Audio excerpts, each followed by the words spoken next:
Just a second ago, it was so windy that I was, woe is me. This is going to ruin my audio, as always. And now that the wind has died down, I'm being swarmed by flies. So no matter what, you're going to have a really relaxing audio experience. I'm coming at this. I do have a law degree. I'm in the process of getting licensed. I just have to do it before my bar score expires. But even after that happens, I'm not practicing law. I intend to never practice law. Nothing I say is legal advice. What I do is I'm a private investigator. Now, I don't intend to infringe on anyone's privacy. I'm not going to snoop through anyone's garbage. But I have a lot of experience aggregating and sorting through large amounts of publicly available data. And I also have a great deal of experience reading court documents, conflicting court documents, and cross-referencing them to get an idea of where their accounts line up, where they don't, and to get a feel of who's bullshitting when there's a discrepancy. So I never thought I'd be making this video, not because I think I'm too smart for celebrity drama at all. I don't think that the slightest. I mean, if there's a niche community fight, two crocheters have personal beef with each other and they're publicly fighting, I'm gonna watch it like the Super Bowl. But with celebrities, it's always so polished, right? Everything they do and say goes through what feels to me like 10 layers of corporate approval, because they're just worth so much money. The brand deals are worth so much money. There's so much risk aversion in terms of what they're willing to do. And so a lot of times also, by the time someone's behavior kind of crashes out enough that they fall into the public eye, it's gone from interesting to sad, like an actual mental health crisis, and I don't want to watch that. This particular scenario, I initially didn't have any investment in because I didn't know who either party was. I had no idea who Blake Lively was. I didn't recognize her face up until August of 2024. I went through her IMDb, and I legitimately have never consumed any of the media she's ever been in. And if you're oh, well, surely you knew her through Ryan Reynolds. I mean, I knew of Ryan Reynolds, but I actually looked back through his IMDb, and the only movie I've ever actually watched with him in it was that 1999 movie about Richard Nixon, which I was 4 or 5 when I watched it. It was profoundly confusing. The almost true story of two best friends, so socially responsible. And that is certainly true for the other person involved in this story, Justin Baldoni. He just looks like some guy to me. He looks like the most Pacific Northwest white man I could possibly imagine, but otherwise unremarkable. I've also, I used to get really invested in these cancellation campaigns, I guess for lack of a better phrase, but over time, they've just stopped being fun for me. They've stopped feeling, it feels like now when I sense righteous indignation in myself, that's more of a red flag about the content I'm consuming than it is an exciting feeling that I want to participate in. So lack of interest, don't know who these people are. Yet around August of 2024, I was being inundated with drama videos about Blake Lively. I clicked not interested over and over and over again. They did not take the hint. I was just constantly getting recommended these videos, even though I just did not want to watch them. And when I finally did, it wasn't even that interesting. I mean, it's not to say that there's no valid criticism against her, obviously. But I guess when I think of somebody getting canceled, the order of events is they do a thing that's terrible. There's a catalyzing event that makes everyone turn against them. And then ex-fans or haters or whoever go in and start digging through their past work. And then they find a back catalog of objectionable actions. There's the centerpiece of the reason why people are mad. And then there are all these side dishes of supporting evidence to why they're a bad person. With Blake Lively, it felt like it was just side dishes, and side dishes can be filling, there's legitimate criticism. But there was a notable lack of an inciting event. To my mind, the core of what people were mad about was her marketing of It Ends With Us, which is a movie about domestic violence. And even to me, it's probably clear right now, I really don't watch very many movies at all.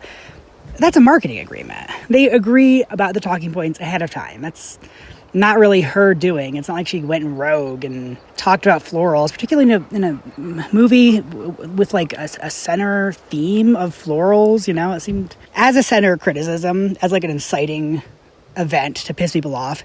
It just didn't really resonate with me. It seemed actually quite stupid. And then, of course, people found History of Racism, which unsurprising. So I decided never to watch anything about her again. I just kept clicking do not recommend, and eventually it stopped recommending until December 20th of 2024, when Blake Lively filed a civil rights complaint against her co-star / the director of It Ends With Us, Justin Baldoni. Not only did she allege in her complaint that he had been sexually harassing her on the set of the movie, but she had surfaced texts between Justin Baldoni's normal PR manager and his crisis PR team talking about an astroturfing smear campaign to preemptively discredit her just in case she spoke out about her sexual abuse. And this was very interesting because, for one thing, it just subjectively explains my experience of not being interested in the content, explicitly telling the algorithm to not suggest it to me, and it just getting shoved on me. But it's also interesting in that astroturfing is when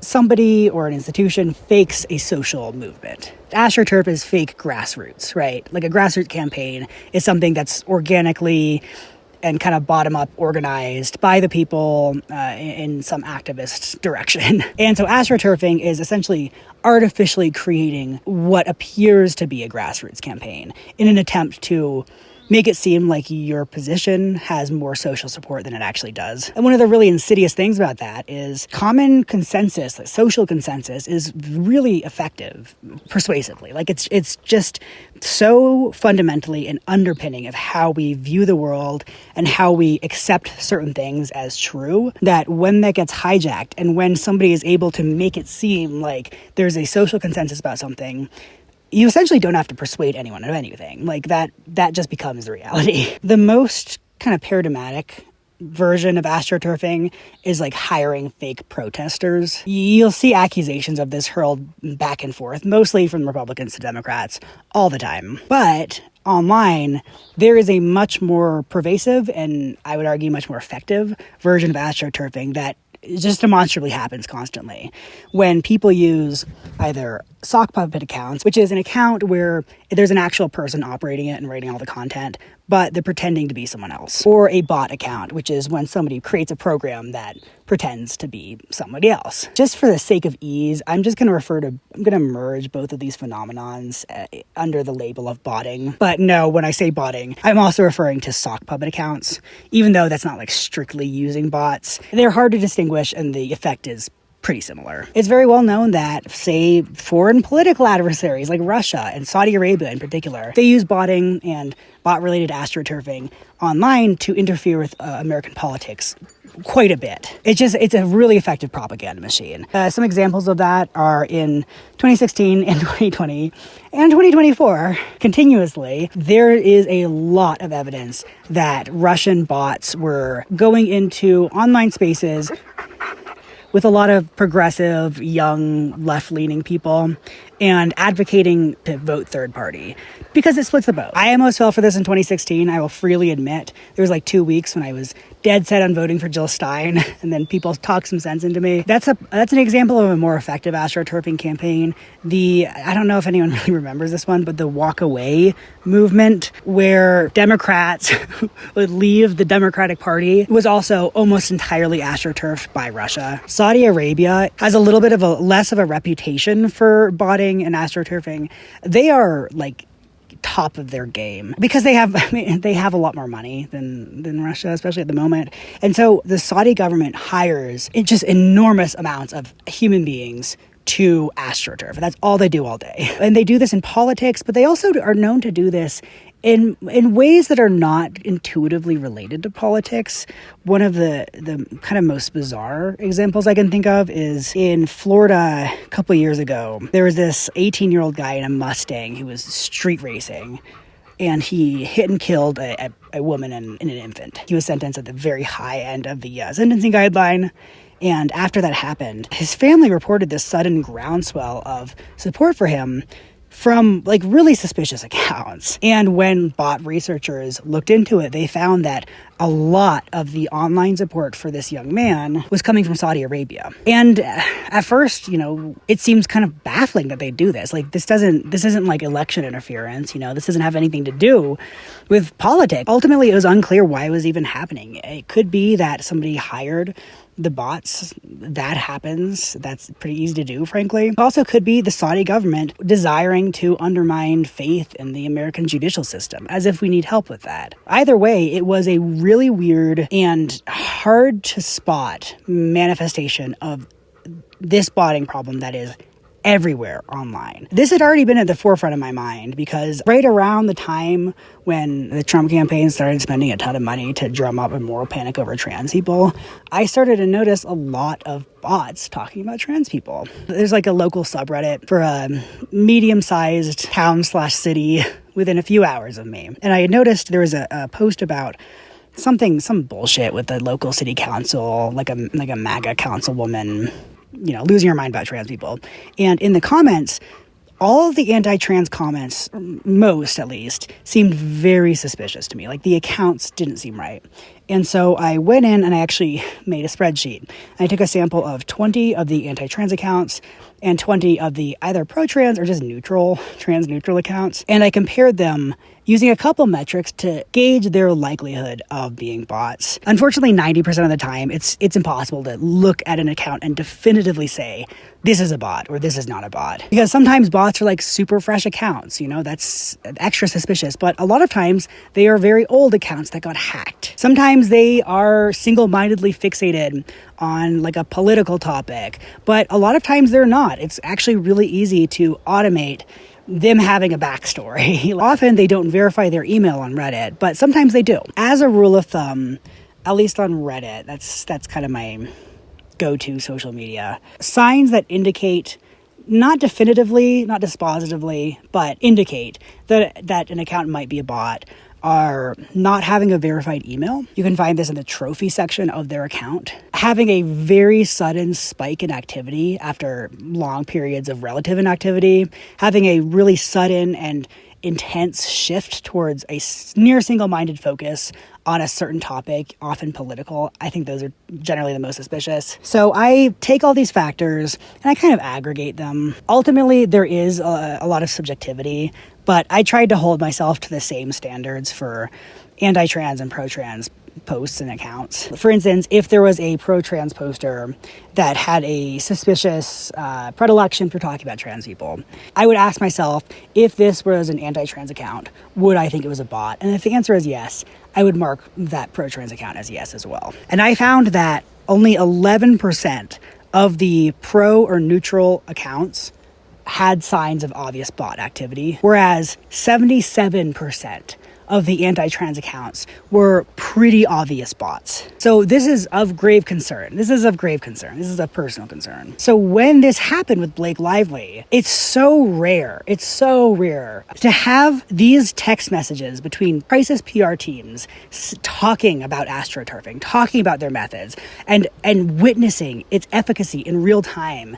That's huge. Like that's such an incredible case study in how it worked and also the social impacts of it. And two things with Blake Lively really disturbed me. One was that, so she released the lawsuit. There were a bunch of news stories about it. Unsurprisingly, Justin Baldoni ultimately sued the New York Times for defamation because they released a story about it, and sued Blake Lively as well. In the intervening period, people were really embarrassed. Like a lot of the people I saw covering the controversies with It Ends With Us were like, yeah, I was taken advantage of, I was tricked. How embarrassing. And then after this countersuit, like a couple weeks after this countersuit, in my observation, suddenly the smear campaign just started again. And it worked. It worked really just as well the second time after we all knew. Like after we all knew that we were being tricked. It was really disturbing to see. And one other thing that really struck me was I knew that I'm not immune to propaganda, obviously. No one is. And I know that it's hard to spot a bot account, but I had assumed that I could at least judge the credibility of my sources. You know, I could recognize, like when I was browsing Reddit and I saw some random asshole saying something controversial, I could look at that and say, this is not a credible source. Like, this could be a bot. But with Blake Lively, I had no idea. It had not even crossed my mind because I'm not involved in those subreddits where it really started. And the astroturfing was so effective that it actually became like a real social movement. The basic kind of rundown of how they managed to do the smear campaign. Oh, you're so sweet.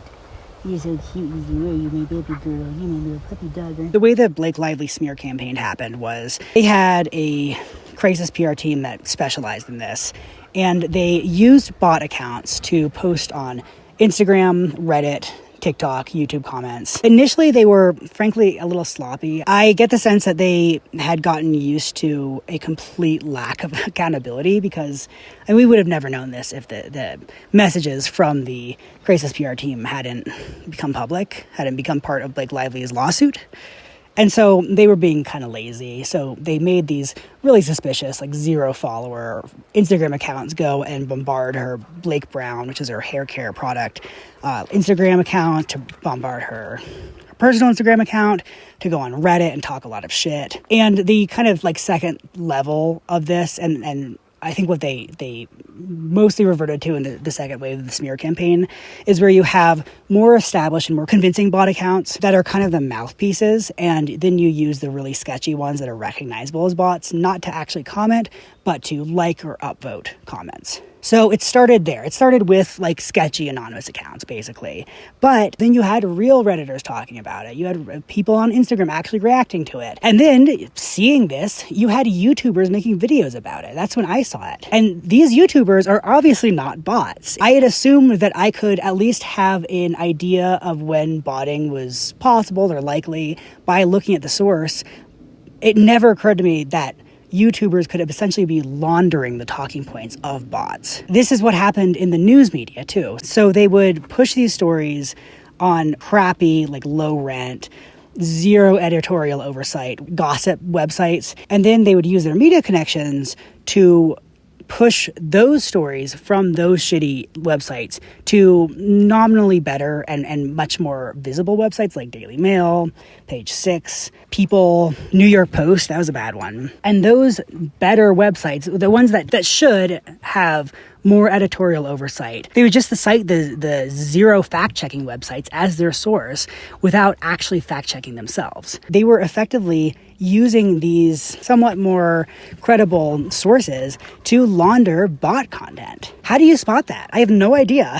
And this is particularly concerning with people like YouTubers because in ecology, there's this problem where if you have like pesticides that you spray on grass, you have 100 grasshoppers eating some grass and they don't get that much pesticide. And then you have 10 mice eating 100 grasshoppers each. And then they aggregate more pesticide, and then you have like a bald eagle eating those 10 mice, and they have like all of the pesticide from like, I think 1,000 grasshoppers get concentrated in that one creature. And I feel like that is what a lot of commentary YouTube is to misinformation. They just consume so much media. They post so much. I'm not even going to blame them for that. That's based directly on YouTube's incentives. But it's kind of inevitable that they will be like a misinformation super concentrator. Of course, Baldoni denied that he had done a smear campaign, obviously. I find the allegations of a smear campaign absolutely credible for 2 reasons. One, and we'll talk a lot more about this in a minute. So the text messages that talk about doing the astroturfing campaign are legitimate. There's no accusation that they're fake. Baldoni claims that they lack context, but the context he provides is not exonerating. So these extremely damaging messages are real. They are true. Nobody's contesting that. That's pretty convincing on its own, but I want to be certain. So I decided to test.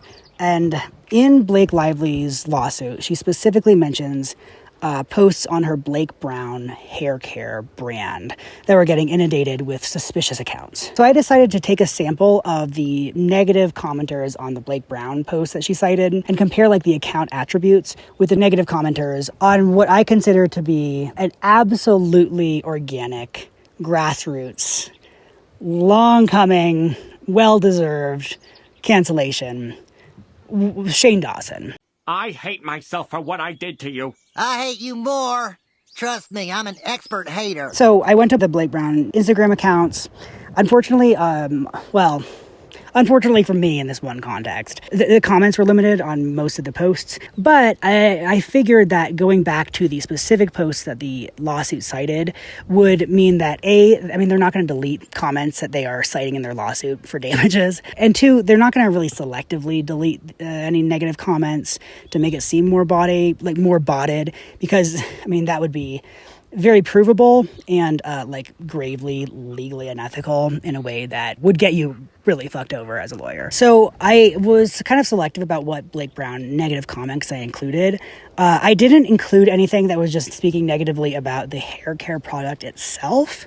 A big reason why is because I'm bald, and so I'm just not in a place to assess whether these are unfair criticisms. Plus, if it were me posting this smear campaign, I would avoid doing anything that specifically disparages a brand, because it's just going to be easier to get damages, to figure out damages at least. So I included first 30 comments I saw that were saying negative things about Blake Lively herself. I used essentially the same methodology for the Shane Dawson posts. I chose a post from around the time, the height of his cancellation in 2020, and I chose commenters that were saying negative things about him specifically. So I chose 30 just randomly, the first 30 I saw for both, and I went to their accounts and I recorded the number of posts the account had and the number of followers the account had. For Instagram, you can have bots follow each other. You can have bots post AI garbage. You can have bots post stolen images. Having a bunch of posts does not mean that someone's not a bot. And also, you can just have a lurker account. You can have an alternate account that you use to, lurk. And that would be a real human being. That wouldn't be a bot. That wouldn't be a sock puppet, but that would have 0 posts, right? And so having 0 posts is not decisive that any single account is a bot. And likewise, having a low number of followers is not indicative of somebody being a bot. But if as a whole, the Blake Brown commenters have low numbers of posts or followers in comparison to the legit Shane Dawson commenters, then it's safe to conclude there is a very high likelihood that botting is occurring at a significant rate. So I took the average and the median. The difference is the average is when you add everything up and then divide by the number of things. And the median is where it's the middle number of a sequence. And the nice thing about medians is that if you're averaging 5 numbers and all of them are 2 and then one of them is 1,000, that one outlier is going to skew the average really significantly, but the median number will be 2. And so for that reason, I'm just going to focus on the median. I think it's just more meaningful here. So the median number of posts on a Shane Dawson hater was 11. The median number of followers on a Shane Dawson hater was 337. The median number of posts on a Blake Brown hater was 0. The median number of followers was 21. 20% of the Shane Dawson haters had between 0 and 1 posts on their account, whereas 53% of the Blake Lively haters had between 0 and 1 posts on their account. Only 3% of Shane Dawson haters had between 0 and 1 followers, whereas 43% of Blake Lively haters had between 0 and 1 followers. I can't say without a shadow of a doubt that any individual account is a bot, but this is extremely convincing. But if you're not convinced, I actually have more evidence though. But I'm gonna have to digress.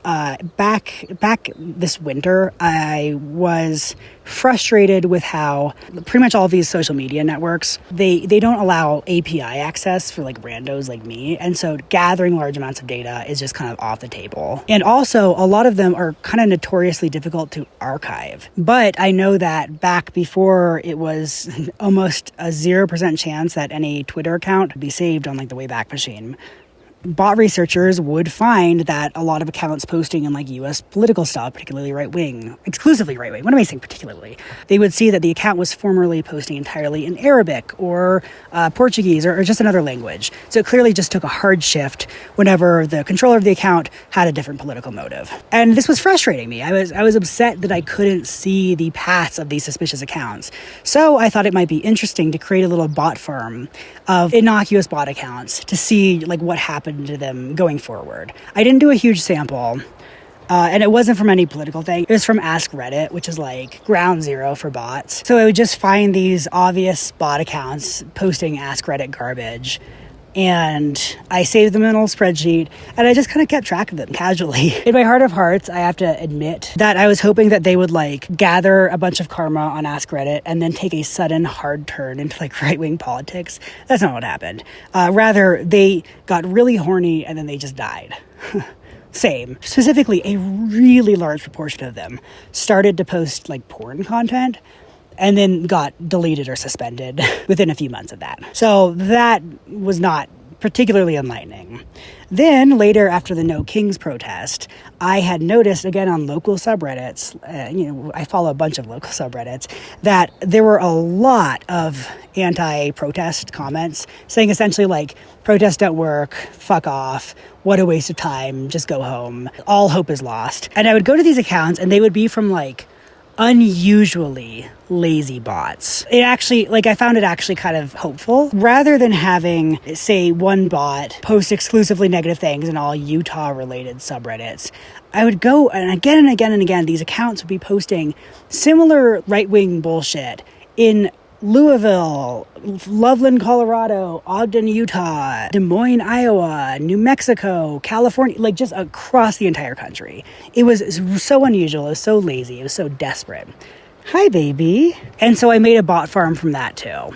This is still ongoing. Even for my Ask Reddit bots, it took a couple months for them to start getting deactivated in droves, and it just hasn't been long enough yet. However, so I took a sample of 50 right-wing No Kings commenter and 50 left-wing. God damn this wind. And I've just been keeping an eye on them to see what they do going forward. So at this moment, the right-wing accounts are 8 times more likely to post porn than the left-wing ones, which is funny, but relevant to the Blake Lively situation. This really made me appreciate the probative value of whether somebody has a verified email on Reddit. And again, nothing is definitive. You don't have to verify your email to have an active Reddit account. So a lot of legitimate people just don't. And you can be a bot and verify it. But the whole reason why you bot is because you want large numbers, and it's just more time, it's more of a pain in the ass to do email verification. So it's less likely that a bot is going to have a verified email than a legitimate user. So I found that 38% of the right-wing commenters had a verified email account,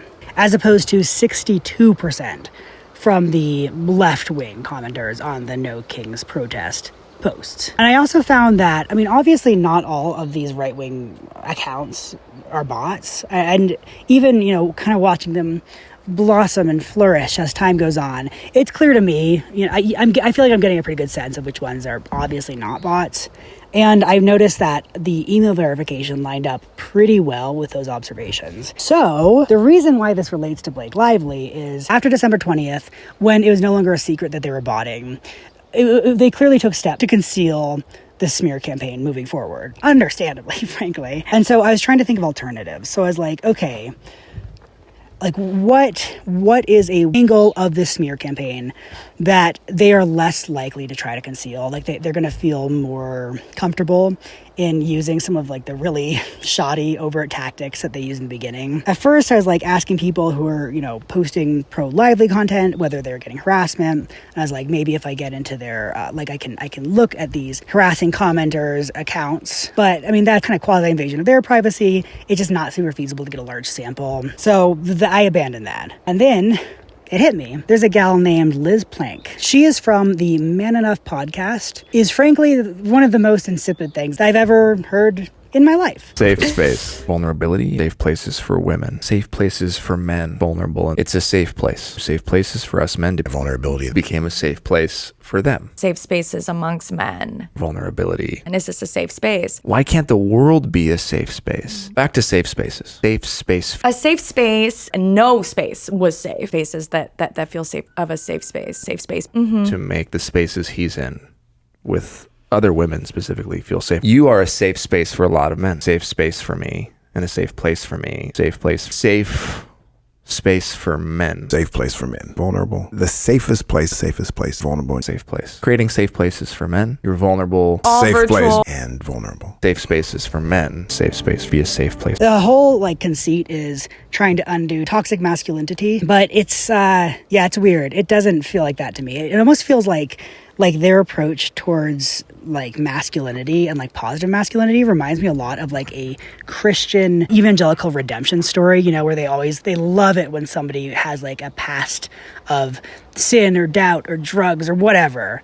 And then they can come to God and they do this performative thing of bearing that pain publicly as a sign of their redeemedness over and over and over and over again in a way that frankly doesn't feel that sincere. It reminds me of that, where it's they're super gender essentialist, which I just think is bullshit. I mean, obviously there are, differences in genders and sexes, no shit. But when it comes down to the core human internal experiences, the way your gender is, influences it, but at the core of it, it's pretty much the same, right? They do that thing where they talk about how women are better than men, which it just grosses me out, man. I mean, for one thing, I just don't think putting this kind of arbitrary and often totally secondary thing in a hierarchy, it's just stupid. It doesn't make any sense.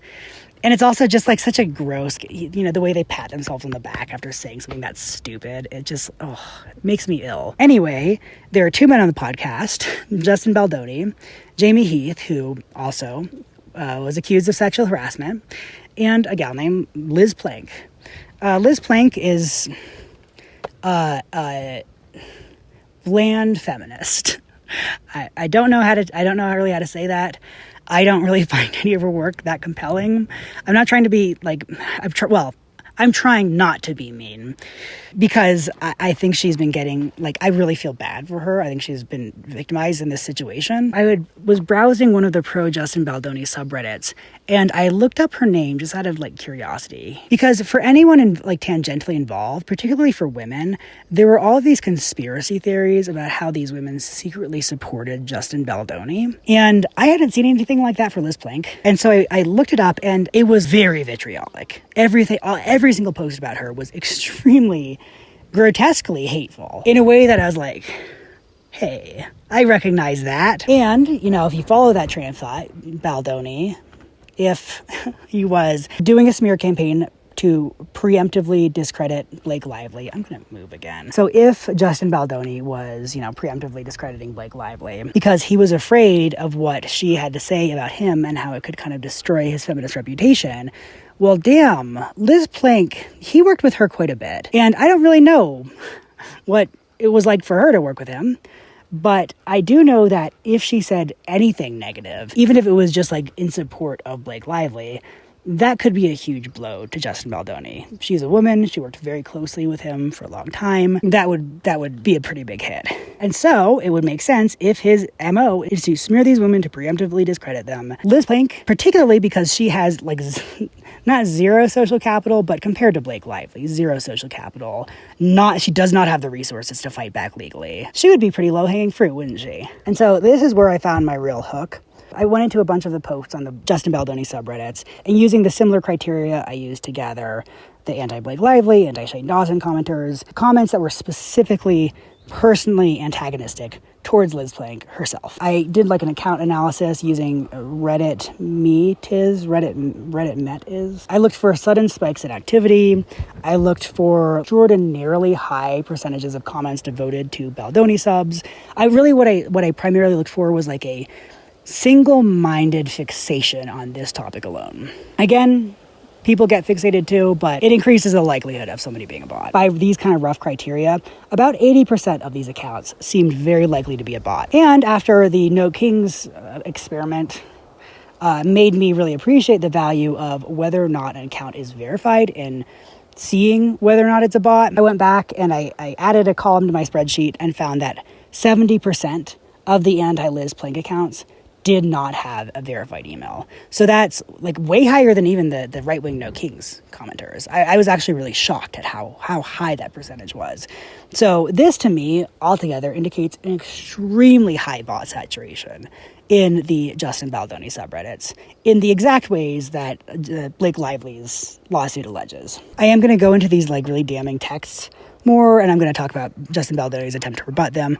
However, I know that some people are denying that the smear campaign is real, but the evidence is incredibly strong. My mind is open to to do disconfirming evidence. I haven't seen anything remotely convincing. So in my mind, the idea that there's not a smear campaign is preposterous. Okay, so bots. That was the thing about bots. For the rest of this video, I am going to be... God damn it. How can the glare always be in the camera lens? But that's not actually the purpose of this video. This is not a deep dive into the botting thing. I will be going over the bot allegations and the counter evidence that Baldoni attempts to provide in more detail. But the actual purpose of this video is to actually go into these lawsuits and to clarify what actually happened. I've seen a lot of people say, this is so complicated, both sides are bad. And it is complicated, but it's complicated intentionally because it makes it confusing and it makes it so that people throw their hands in the air and say, both sides seem bad. I absolutely reject the idea that both sides just suck here. The reason why I have such a problem with that is, in my view, it frames sexual harassment as something that the victim can deserve. If someone is a bad person and receives commensurately bad treatment, then I don't think anyone's going to be that upset, right? Like that can almost be seen as a form of like justifiable punishment, right? And that is simply never the case with sexual harassment. Like, are you kidding me? That's not something that anyone can deserve. That's not something that can ever be just. That can ever be a form of karma. They're just sick. Celebrities are symbolic targets. These public blowbacks are never about just a person. They're about setting a social norm for behavior. And so I don't think it's a coincidence that I see people talking about how Blake Lively lied, Justin Baldoni is innocent, in the midst of this anti-Me Too blowback. And I don't think it's a coincidence that some of the stupidest pieces of shit on earth, like Candace Owens, are talking about how Baldoni is innocent at the same time as they're trying to exonerate Harvey Weinstein. Megyn Kelly talked about this at CPAC for like 20 minutes. Anyway, speaking of big names you definitely will know, have you heard about what's happening with the Blake Lively, Justin Baldoni case? And I'll tell you, there's a reason why conservatives in particular are following this so closely. It makes sense to me. The lawyer who represented me in my fight with NBC News. His name is Brian Friedman, and he's like this virulent sexual harasser.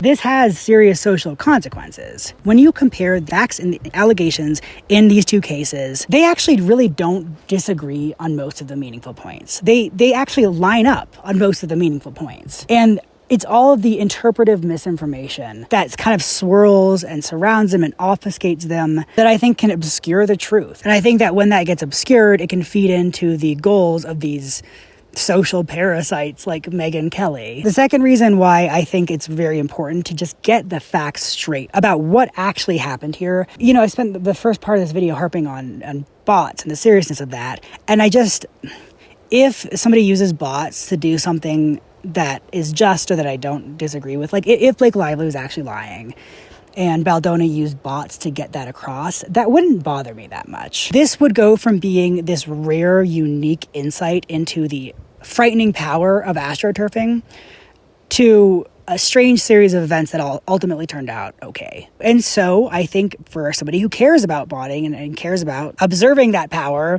it does matter to answer the question of who's lying here? Is Blake Lively telling the truth? Was she actually sexually harassed?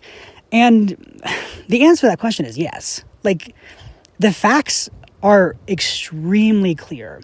If you meticulously read through the cases, the actual allegations, and line up the facts, it is overwhelmingly clear what happened. And that's what I intend to do. And that leads into the third reason to do this, and that, like, this matters because this actually happened to somebody. I understand that, she's this ultra powerful woman, but I don't want to treat her exclusively like a symbolic figure, right? Like this kind of like effigy that we decorate with our social unease or whatever. She is a human being that has experienced something truly horrible, who deserves to have the record set straight about what she went through, to have all of these lies corrected. And that doesn't become any less true because she's super famous. If anything, I think that fame here was a real mixed blessing. I mean, obviously, I think if she was less famous, she just would have gotten sexually harassed, and that would have been that. She wouldn't have had the social or financial capital to fight back. But like, this level of notoriety that she has experienced in the last year-ish would not have happened. Like this smear campaign, I can't even imagine going through that. That sounds like a nightmare. So yeah, I mean, fame is very relevant here, and I don't have any illusions that she's gonna like watch this video. But she is a person who deserves justice, even without the political implications of bonding, even without the political implications of the misinformation about the facts of this case, feeding into the freakish, sexually perverse right-wing worldview of people like Candace Owens. Somebody has experienced a grave injustice, and the record needs to be set straight, and I would like to do my part in that. So I read through both of these cases. I'm going to be discussing the specific allegations that Lively states, Baldoni's refutations, the facts that he admits to, and how they line up. Just from presenting those facts, I believe it will be incredibly clear the overwhelming truth of her claims. That being said, I am talking about this from this perspective now that I have already done all this work.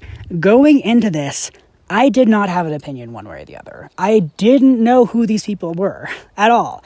I thought that, like, Blake Lively's wealth was very alienating, and I thought that Justin Baldoni's, like, human, this is what a feminist looks like t-shirt was cringy. I don't really think that there's a true neutral perspective that the human mind can achieve, but in terms of like the facts and the individuals here, I started out neutral. I didn't start out assuming that anyone was lying or telling the truth. So remember that. Like this, what I am saying now is not an indication of bias when I started out. I truly did not have an opinion starting out. This is where I ended up by factually looking at the cases. And I hope you will too. Also, I filmed this in like 5 different chunks. So enjoy seeing me sitting indoors. At least it'll be less windy. I can't get the audio right when I'm in like my living room with no ambient noise and I go outside. The hubris of it. Can we do a score? Can we do a score? Couple scores? I went through these lawsuits and I'm going to lay out the information in the way that I think is going to be most cognizable. This much information can just as easily obscure the truth as it can reveal it. Plus, like, the average reader is not going to be used to the way that a lawsuit tells a story. This is my method for sorting through and processing all of this info. One of the foundational things to know is that lawsuits are a dialogue. It's competitive storytelling, and these two stories are in dialogue with each other. One asserts and the other responds. Even though these cases are actually technically separate, that is very much the case here. And after going through all these documents, the reason why I'm comfortable making this video right now, rather than waiting till the trial is over, if it happens, is that when you align the two narratives from Blake Lively and Justin Baldoni, they actually agree on most of the key facts. There is a remarkable amount of consensus about what actually happened. And I think that if you're not sitting down to read both lawsuits, actually, I mean, they're technically about 4 or 5 at this point. Baldoni's is 240-something page long. Lively has 2, and they total like about 220 pages as well. And then there's like a 160-page timeline from Baldoni, and lawsuits from other people that are being pled in. I think it's understandable that the average person does not have time to do this, and a lot of the YouTube content I've been seeing has been very bad. It's been very bad content. Not all. There are definitely very good creators, but I'm specifically pissed off at most of the law tubers. I think Legal Eagle is probably the only exception. Like, these people use their platform just in the worst ways. I just want to counter that. My other strategy in reading suits like this is that I'm going to be consciously stopping and grounding myself in facts after every subsection that I read. Trying to strip away any spin or any editorialization from either party to ask myself, what is the sequence of events that happened that both parties agree upon? This is particularly important when you suspect that one party might be lying. Human memory is very flawed, of course, so even a true story will get facts wrong. I'm not going to read this where I look for minor changes from one amended complaint to another and say, like, you're lying.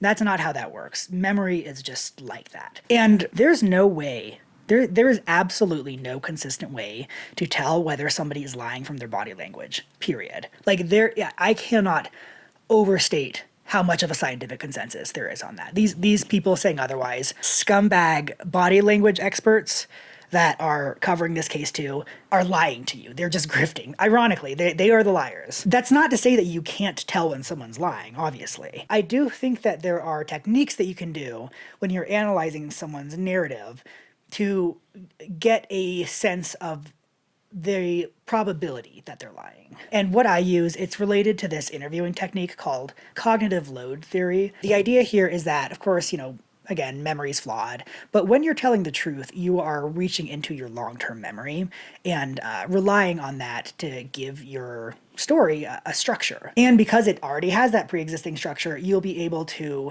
talk about that memory forwards, backwards. You'll be able to isolate certain parts of sequences of events and talk about that. Lies tend to rely more on working memory, and they also tend to be more cognitively difficult to navigate. Not only are you regulating your body language, but you're also inventing things and having to remember the sequence of your inventions. Because you don't have that real sequence of event to give your story structure, you have to kind of create your own structure. And so I find that lies tend to take the form of these long, flowing narratives where every single part is completely interdependent, rather than like a cohesive series of events. This serves two functions. First, having that kind of interconnectivity from every piece of your story when you're lying makes it easier to recall. You can kind of remind yourself. You memorize the lie sequentially, and so you recall the lie sequentially. If you learned a story by memorizing A, then B, then C, you're going to need to recall A in order to recall B, and you're going to need to recall B in order to recall C. So you won't be able to just recall C in isolation. The other reason why a lot of lies tend to be these kind of grand narratives is because you are not really convincing somebody of facts. What you're trying to do is convince them of your perspective. Liars don't think of themselves as liars. They know when they lie, but they believe that they are trying to achieve a righteous end, and they think that the lies they tell along the way are just not that bad. And so what they're really trying to do is impart narrative bias onto the listener, to get you seeing the world how they see it, finding their perspective reasonable. If you start seeing their story from their perspective, it's really easy to stop focusing on what's true, what the facts are, and instead to start focusing on what seems fair, what seems fair to this person. And that makes it really easy to feel like you've been convinced of something without ever seeing any evidence. So that's why when I'm going through these large amounts of information, I need to consciously stop, halt this flowing narrative at certain points and ask myself, what specific series of events is it saying happened, and what do I have any evidence for? So that's kind of the framework that I'm going to be using to analyze the lawsuits. I also, rather than going over Lively's then Baldonie's, I have them kind of interlaced to treat them like the dialogue that they are. I think it just makes it a lot easier to understand what happened. So I'm going to start with the overview of both Lively's case and of Baldonie's case, just really broad, sweeping flyover of what they're claiming. And then we're going to delve pretty deep into both lawsuits. So this is Lively's side. On December 20th, she filed a civil rights complaint. It was an administrative complaint. That's normal. I saw people read into that.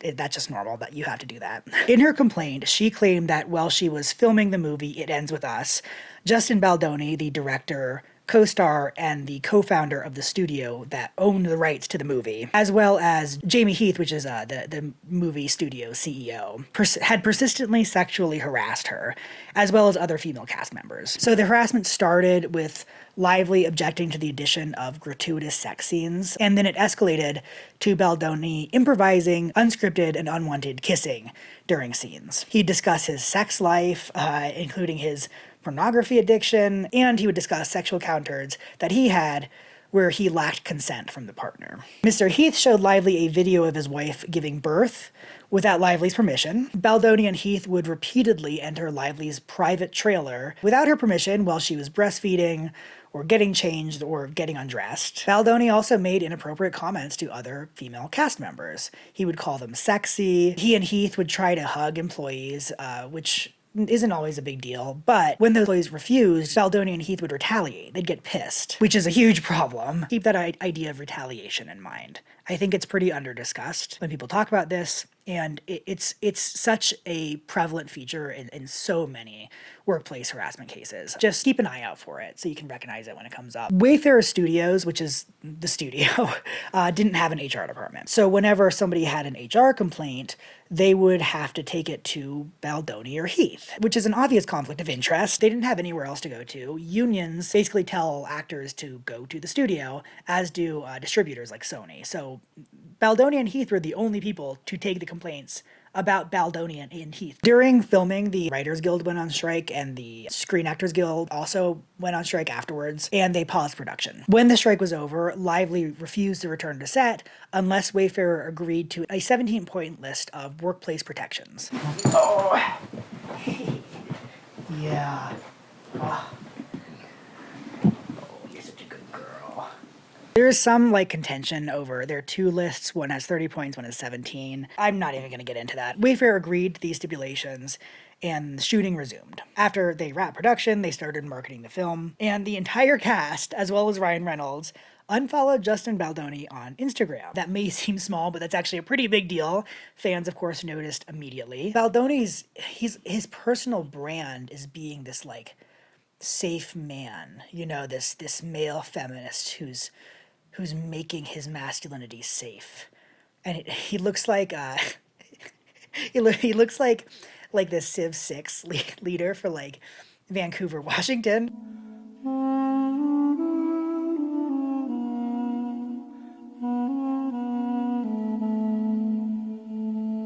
And so he knows that if these allegations got out, he'd be in a lot of trouble. That could totally ruin his career. And probably should if they're true. So, and again, still, this is all according to this New York Times article. I'm just giving an overview of that. Baldoni was afraid that Lively would leak information about his alleged misbehavior, and so he reached out to a woman named Melissa Nathan, who is a crisis PR manager. Nathan has a very, very, very, very sordid history of representing abusive men and tormenting their victims. Notably, Miss Nathan was Johnny Depp's PR manager during Depp v. Heard, when there was kind of a notorious influx of anti-Amber Heard bots on social media. And Melissa Nathan brought in a really, really, really, really shady man named Jed Wallace from Texas of Street Relations. He describes himself as a hired gun. What he does is very shady. I read an article where someone described him as the guy that you call when your kids are trapped in Bolivia. So Jed made a bunch of sock puppet accounts or bots on places like Reddit and Instagram and YouTube comments and TikTok comments, and he used them to essentially manufacture a cancellation. At the same time, Melissa Nathan, having a lot of context in the traditional media, her sister is the editor of the New York Post, she planted anti-Blake Lively stories in shitty low-rent publications like the New York Post and the Daily Mail. And from there, real people seeing this jumped on the hate campaign. Like, it worked. So that's the New York Times article in a nutshell, like a small nutshell, like a pistachio. One thing I would like to note about this is the credibility of the authors. I am trans. I don't like the New York Times. They don't like me. But the authors, Megan Twohey, Mike McIntyre, and Julie Tate, all three are extremely seasoned reporters. And they have a really good, reliable reputation. Toohey, in particular, has done some really remarkable reporting during Me Too. There's a good case to be made that without her, Harvey Weinstein might still be in power. Maybe Ronan Farrow would have taken him down single-handed. But still, she was pivotal in breaking that story. You know, that speaks to me to more than her credibility. Like, back before Weinstein was exposed, his predatory behavior was well known. Like, everybody knew about it. And a reason why journalists didn't report on it is that Weinstein would use private investigators and industry connections to kill stories, to threaten reporters, and to destroy their careers. Like, she took a really major risk by pursuing this story. One of the architects of this story has worked against very powerful incentives regarding her career, just to find the truth. So I think that's pretty meaningful here. Shortly after this story was published, Justin Baldoni, one of the two alleged harassers, took to the courts. He sued the New York Times for defamation and amended that complaint to add Lively as a defendant. So the New York Times article was essentially an overview of Lively's suit, so I gave an overview of that overview. And so now I'm going to give a super overview of Baldoni's suit. I'm going to draw just directly from what his lawyers wrote. There's so many people floating around, like, conspiracy theories about this, and so many of them are terrible. I'm just going to ground myself in this. I'm just going to ground myself in what the actual parties are actually saying. I didn't go into a lot of details in Lively's overview, and so I'm obviously not going to go into rebuttal details. That wouldn't make any sense. I mean, I will later. I'm just not going to right now. So the overview of Baldoni's perspective is that from the outset, Lively wanted to steal his film. She wanted to gain as much directorial and editorial control over the movie as possible, with the ultimate goal being to buy the rights of the sequel, I think, or maybe prequel, It Starts With Us. Knowing that Baldoni was a committed feminist whose image and career could be ruined by sexual harassment allegations, she decided to use false sexual harassment allegations as blackmail to gain leverage over him to gain more power on set. Baldoni, being much less famous than Lively, had less social capital. Although he was the director, the overall power dynamic skewed in Lively's favor, particularly being married to Ryan Reynolds. And she used that social capital to convince the entire cast to turn against Baldoni too. Understandably concerned, Baldoni made the reasonable choice to reach out to a well-regarded crisis PR manager. Although the texts that we'll read later between Baldoni, Abel, and Melissa Nathan may seem very sinister, they're all taken out of context. All his team did was promote positive stories about Baldoni. There was no smear campaign. Because when the marketing began, Lively decided to market the movie in an inappropriate way. She was inappropriately upbeat, and given the fact that the movie's about DV, people got rightfully upset. In contrast, Baldoni took a very somber and earnest tone and spoke about the seriousness of the topic, and people weren't mad at him.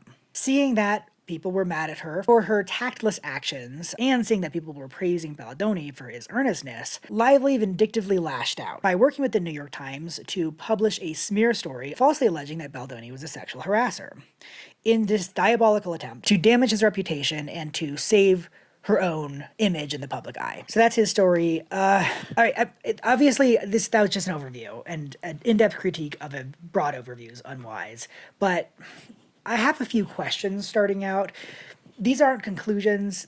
These are things that I'll keep in my mind that later facts can overcome, questions can be answered. But they are questions. They are concerns. First is the allegation that there is no smear campaign and that the hate against Lively was organic. The idea that there was no smear campaign is bullshit.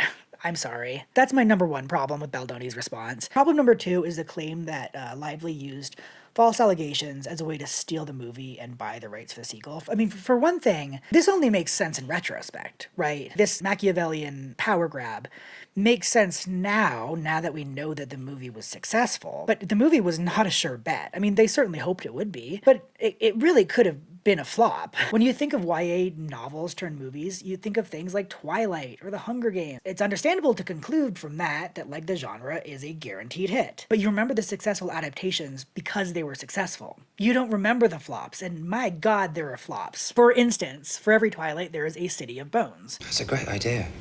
I just don't know why we haven't thought of that for the past 1,000 years. Demon? No, werewolves aren't demons.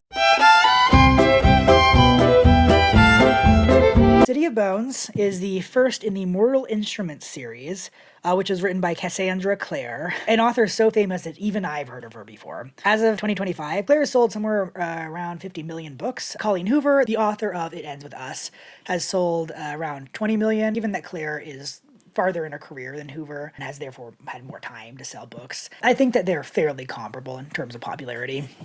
So in 2013, a Canadian studio released a movie version of the wildly popular 2007 Cassandra Clare book called City of Bones.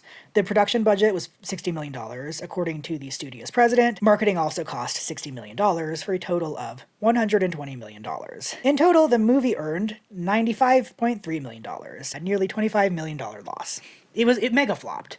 It had everything going for it, and then it super flopped. These things just happen all the time. It's a risk. It's always going to be a risk. So It Ends With Us was not destined to be a success. In fact, there's from a different lawsuit against Baldoni's publicist, Jennifer Abel. In that lawsuit, there are texts where Abel was talking shit about Baldoni to her boss, saying, "I can't stand him. He's so pompous. A men's retreat during release? Is he crazy? And being off the grid for the summer because he's so overworked. Like, calm down. You're not that important, and no one gives a shit about how hard your life is. He doesn't need a retreat. He needs to be humbled. When this movie flops, he's gonna try and blame every person around him for it. He may fire us because even if we put together an amazing campaign, it's not gonna change the fact that he's so unlikable and unrealistic as a leading man. There's no chemistry with him and Blake. You and I both know that she'll be resistant to promote the movie, and press will be reluctant to do anything with Justin without Blake being a part of it. So those are my thoughts." So yeah, not a sure thing. And using a high-profile sexual harassment allegation to steal a movie is something you only do once in your entire career. So like the idea that she would do it for this movie, her first documented complaint about on-set mistreatment happened like very early into filming.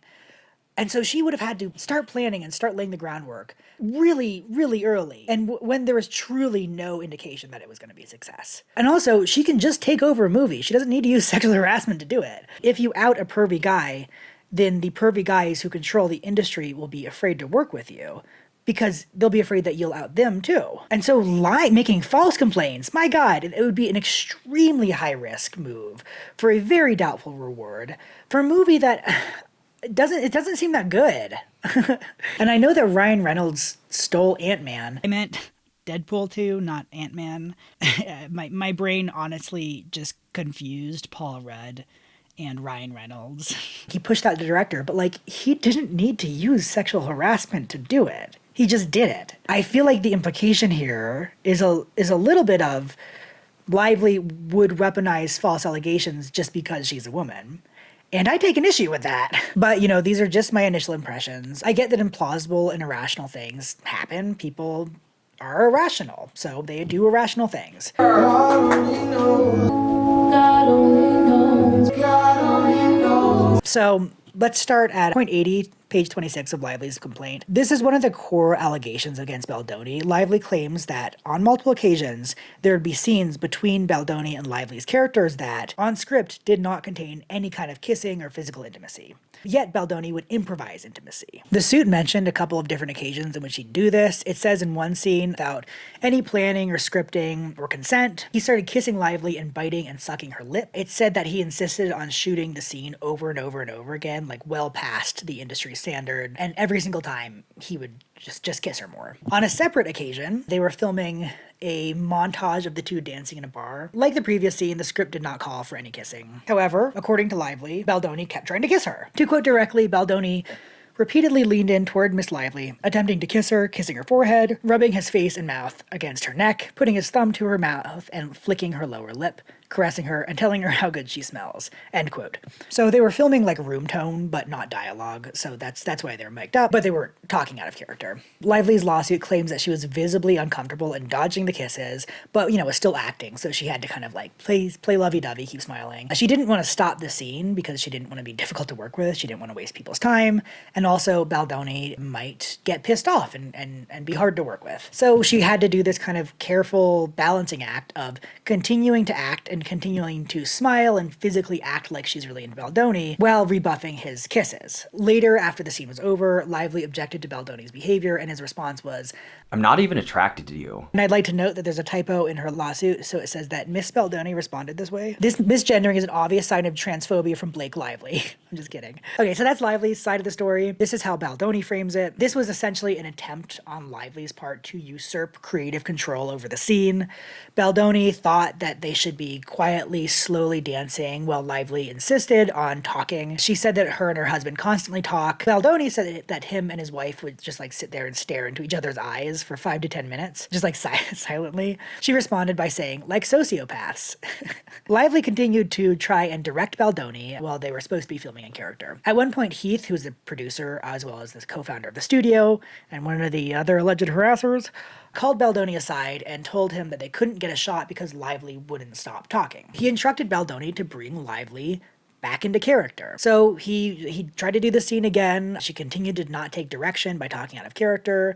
Lively apologized for the smell of her spray tan, to which Baldoni responded, "It smells good." Lively again broke character to suggest that Baldoni get a nose job. Although his side doesn't outright deny any kissing took place, it doesn't mention kissing at all. The only mention of physical touch is to describe how Baldoni was slow dancing with her, quote, as he believed his character would with his partner, which requires some amount of physical touching. His lawsuit also talks about her side alleged that the footage didn't have sound. This is referencing her original complaint. She originally had like an 80-page complaint. She amended it to a much longer and much better written, frankly, complaint. Honestly, I think that was just poor wording on the lawyer's part in the original one. I don't think that they were trying to mislead. The lawyer was just trying to explain why they would be talking out of character during the scene if they were filming, and did a bad job. So I don't think that's worth reading into. So lucky for us, I suppose, Baldoni's team leaked the video. So let's take a look. I do want to note that Baldoni's team put captions. I covered them up for my first watch through so they didn't interfere with my perception of what was going on, and then I just kept them for subsequent watch throughs because I had to watch it through a million goddamn times. When I first watched this, I was like, oh, this song's kind of nice. And then, like, the third or fourth time, I was like, you fucking heterosexual degenerates don't stop singing in my ear. I'm gonna snap. So let's just factually describe the movements that the people are doing. 144, she puts her head down and he kisses her forehead. Grandma level intimacy, very hot. She chuckles and raises her head, so she's looking at him eye to eye. He moves in and tried to kiss her, and she leans back and then smiles. They continue to dance with her leaning back a little bit. I don't know if anyone else has done that. I certainly have before. At the club when I was 19. At 2 minutes, the assistant director tells them to reset and they do a spin. And then they're dancing face to face pretty close again. It looks to me like he's leaning in to do a kiss and her moving her head to the side.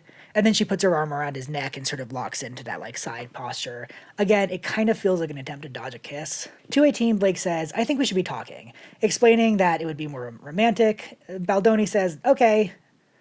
Note that up until now, she hasn't tried to speak, but he has gone in for a kiss twice. Lively then says, because it's like the moment you kiss, then you give the thing that they want to see. Baldoni responds, that's why almost kissing is also good.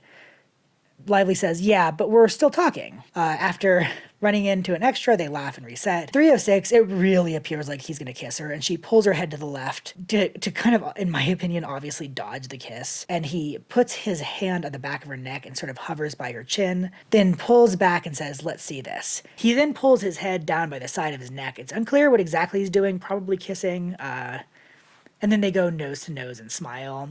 She pulls back and twirls. I've noticed that dodging, talking, and twirling are kind of evasive tactics that she takes when she feels like she's about to be kissed. After the twirl, they reset face to face. She crosses her arms around his neck. She's wearing like 10 rings. That's not relevant, but I did notice it. Baldoni asks for more scores, like the background character is watching TV. And then Lively says, talking, and Baldoni says, no, I know, I just got lost. Lively responds that it's more romantic. Baldoni says that they don't have an issue talking most of the time. Talk about how in slow motion the audience won't know what they're saying, which Lively says will make the audience curious. 417, Baldoni says, I know you and Ryan talk all the time. Lively says they never shut up. Baldoni says him and his wife have moments where they just stare into each other for 5 to 10 minutes. He says, it's like you would find it terrifying. We just literally look at each other. Lively laughs and says, yeah, no, I'd be like, oh no, I found a sociopath. So they continue to talk about this. Baldoni says that he thinks that Lively and Reynolds talking is cute. Lively says, I think it's more than cute. He says that it's amazing. At 4:59, he asked to do one that's, quote, almost like super close, and then asked the assistant director to frame one up with their lips right next to each other. Lively moves in to dance really close for a second and then just kind of reflexively pulls back and says, but I think it should start talking. Baldoni says, yeah, and Lively says, don't give it to him. They want it, don't give it to him. Baldoni says, just keep restraint. And Blake Lively says, yeah. She says, and then, I think she's asking for direction. And Baldoni says, heads together, which they do by putting their noses together. This part's contentious. 5:55, she laughs and says, I feel so nosy. I mean, it's like just noses. Baldoni responds, I know, and my nose is so big. Lively laughs and says, yes, I was hoping that we could address this. It's not too late. Just gotta shut down. Gotta call insurance month. Just deal with that. Baldoni laughs and says, yeah, and then yells cut. Lively, also laughing, says, just kidding. Okay. We're not done with this yet. I'm going to pause and go through some of the things that have happened so far in this clip. We have a lot of instances of Baldoni seemingly moving in to kiss Lively and her looking uncomfortable and dodging. Like, this happens over and over and over again. So what good would God only knows. But I think it should start talking. He is the director. He knows that this is unplanned. And so he does need to be receptive to her comfort level. She didn't agree to this in advance. She is showing pretty obvious discomfort. And to the point that she's undirectable and she just won't stop talking. She didn't start talking until he started trying to kiss her. It's like every time she gets worried that he's going to try to kiss her, she starts talking to deflect. I think that's pretty understandable. I mean, that's just my interpretation. That's what I see happening. Also, the nose job thing, okay? Justin, you walked into that. You can't blame her for yes-anding your self-deprecating joke. He seems to have a pretty wry and dry sense of humor. And so she didn't validate him, God forbid. But he started the joke. She was just playing off of it. He's acting like she just, apropos of nothing, started making fun of his nose and asked him to get a nose job. And another relevant detail here is Lively is well known to have gotten a nose job herself. So I see this comment as being kind of self-deprecating on her end as well. She's being like, oh, you could be like me, just gotta shut it down. Like that is not bullying. You can't be mad when I joke off of the joke you made. Her lawsuit says that she's, pleading for him to not kiss at one point. And I have to agree. I mean, look at this. But I think we should start talking. Don't give it to him. They want it. Don't give it to him. She's talking about kissing. She's asking him not to kiss her. He needs to be receptive to this. He knows that it's not in the script. He knows that she didn't agree to it beforehand. After Lively said, just kidding, Baldoni responded, no, it's true. That's why we hired Jenny Slate, too. Our noses match. Just kidding. No, it's true. That's why we hired Jenny Slate, too. Our noses match. That feels mean. He brought in like a third party who wasn't even in the room to say that she had a big nose. That's like... I don't think really any of this was rude except for that. What the hell, Justin? It's like she kind of validated his insecurity, and so he lashed out at both of them. I get that sense. After that, the cut ends. Now a new scene begins. Lively and Baldoni are resetting and talking about their characters. Fucking song starts playing again. First notable thing anyone says is 6:42 when Baldoni says, like, I'll try to kiss you and then I'll put it here. Lively says, great. You know how I like my hats. I don't know what the fuck they're talking about. The camera pans up and reveals that Baldoni is wearing an ugly hat. He takes it off and moves in very close to his face. I think someone takes the hat. I don't know why they're even talking about it. At 7:16, he moves in and starts kissing her neck, and they move back to face. He then moves into the other side of her neck, presumably to kiss, and says, am I getting beard on you today? Lively laughs. She responds, I'm probably getting spray tan on you. To which Baldoni responds, it smells good. Lively says, well, it's not that, it's my body makeup. Well, it's not that, it's my body makeup. So, pause here again. This scene was a little bit contentious too. I believe that a lot of this was due to the way that the original 80-page lawsuit from Lively framed this. They sort of framed this like absolutely devoid of context. I think that people think that the context makes it sound totally benign, but you have to keep in mind that he's responding to her. That's true. He didn't just start talking about it out of nowhere, but like he's responding to her while kissing her neck unwantedly. The first lawsuit kind of made it sound like he walked up to her and like sniffed her and was like, you smell good. And that didn't happen. It did happen as a result of something she said, but I don't know. This is still pretty fucking creepy, dude.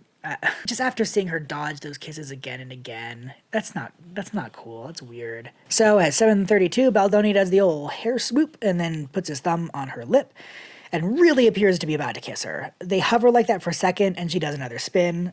That's a flight tactic. Baldoni cuts again, and after that, assures her they got plenty of footage. Apparently they didn't. Next scene begins at 7:51, and the fucking same goddamn song starts again. The camera lingers on their feet as they dance, and then it pans up and down. Interestingly, this is the only section of the clip that doesn't have subtitles. You never. I'm gonna let you direct this. Okay. I'll make you so. I listened to a few times, and Baldoni says, I'm gonna let you direct this. Lively says, well, and then the words are totally inaudible. That seems to contradict the idea that she was browbeating him into letting her make creative decisions. I think it's interesting that this is the dialogue that they chose to not have captions for. That's the video. Let's do a recap. Let's compare the two sides, the interpretations that they both have, and where the facts align. So Lively's suit complains that Baldoni repeatedly leaned in towards her, attempting to kiss her. So what good would never leave me? Right. God only knows. But I think you should start talking. Go back.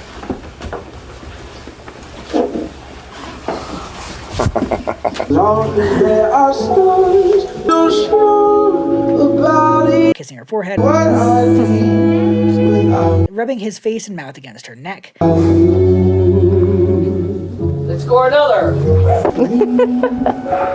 Putting his thumb to her mouth and flicking her lower lip. Caressing her and telling her how good she smells. Probably getting spray tan on you. All of that absolutely happened. That's pretty indisputable, honestly. It goes on that in response to these unwanted advances, quote, Miss Lively was uncomfortable and kept leaning away and repeatedly suggesting, then begging that their characters should just talk, end quote. It explains that the way she reacted was like a way to maintain boundaries without bringing the entire production to a halt and antagonizing Baldoni. And indeed, we see him trying to either kiss her or making it seem like he was trying to kiss her again and again and again.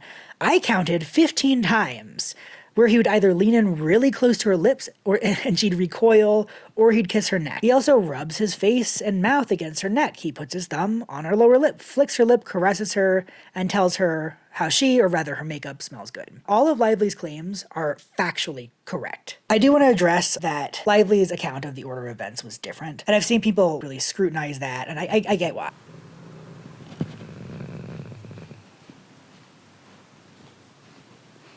I get how this could seem misleading. This comes up again and again in cases like this, where there's a lot of reliance on human memory. This is really normal. Like, this is how memory works. It seems like when they first wrote the complaint, Lively's team didn't have access to the footage, so they were going off of her memory. And just across the board, our memory is very unreliable. It changes with time without us realizing it, and our emotions will warp how we record and recall memories. If somebody says, you're walking through the park, and somebody says in a completely neutral tone of voice, I like your dog, you're gonna initially record them saying that in the neutral way that they said it, but if you later learn that they are the notorious dog kidnapper of Wichita, you're likely going to recall a version of that person saying that to you that's a lot more sinister than what actually happened. And even small things can destroy memories. Like there are a number of studies where researchers show people a video of a car accident and ask them to recall things like the speed of the cars, when they hit, or the amount of damage that ensued. They found that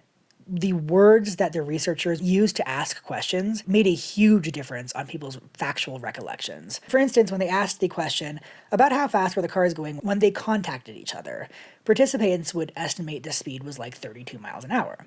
If they phrased the questions about how fast were the cars going when they smashed into each other, participants estimated their speed to be about 41 miles an hour. So memory is just like that. If Baldoni is creeping Lively out and also ran an aggressive smear campaign to torment her, she recalling him telling her that she smells good in a way that heightens the creep factor is to be expected.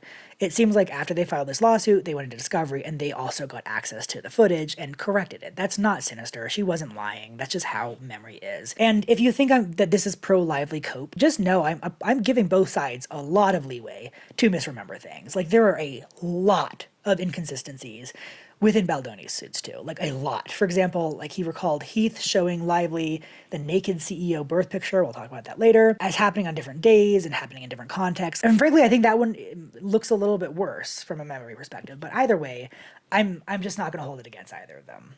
That's just normal. So comparing the footage with Lively's side, everything she said was correct. Even if you disagree with, I guess, the severity of it, she did not lie here. Now, let's compare the footage with Baldoni's accounts. She does chatter at a few points, but not nearly as incessantly as his lawsuit says. In fact, in the beginning, she's totally quiet. She only starts talking after she had to move away from several kisses. There's sort of a pattern throughout all of this where she uses like one of three tools to get away from a kiss. One is physically moving, kind of dodging it.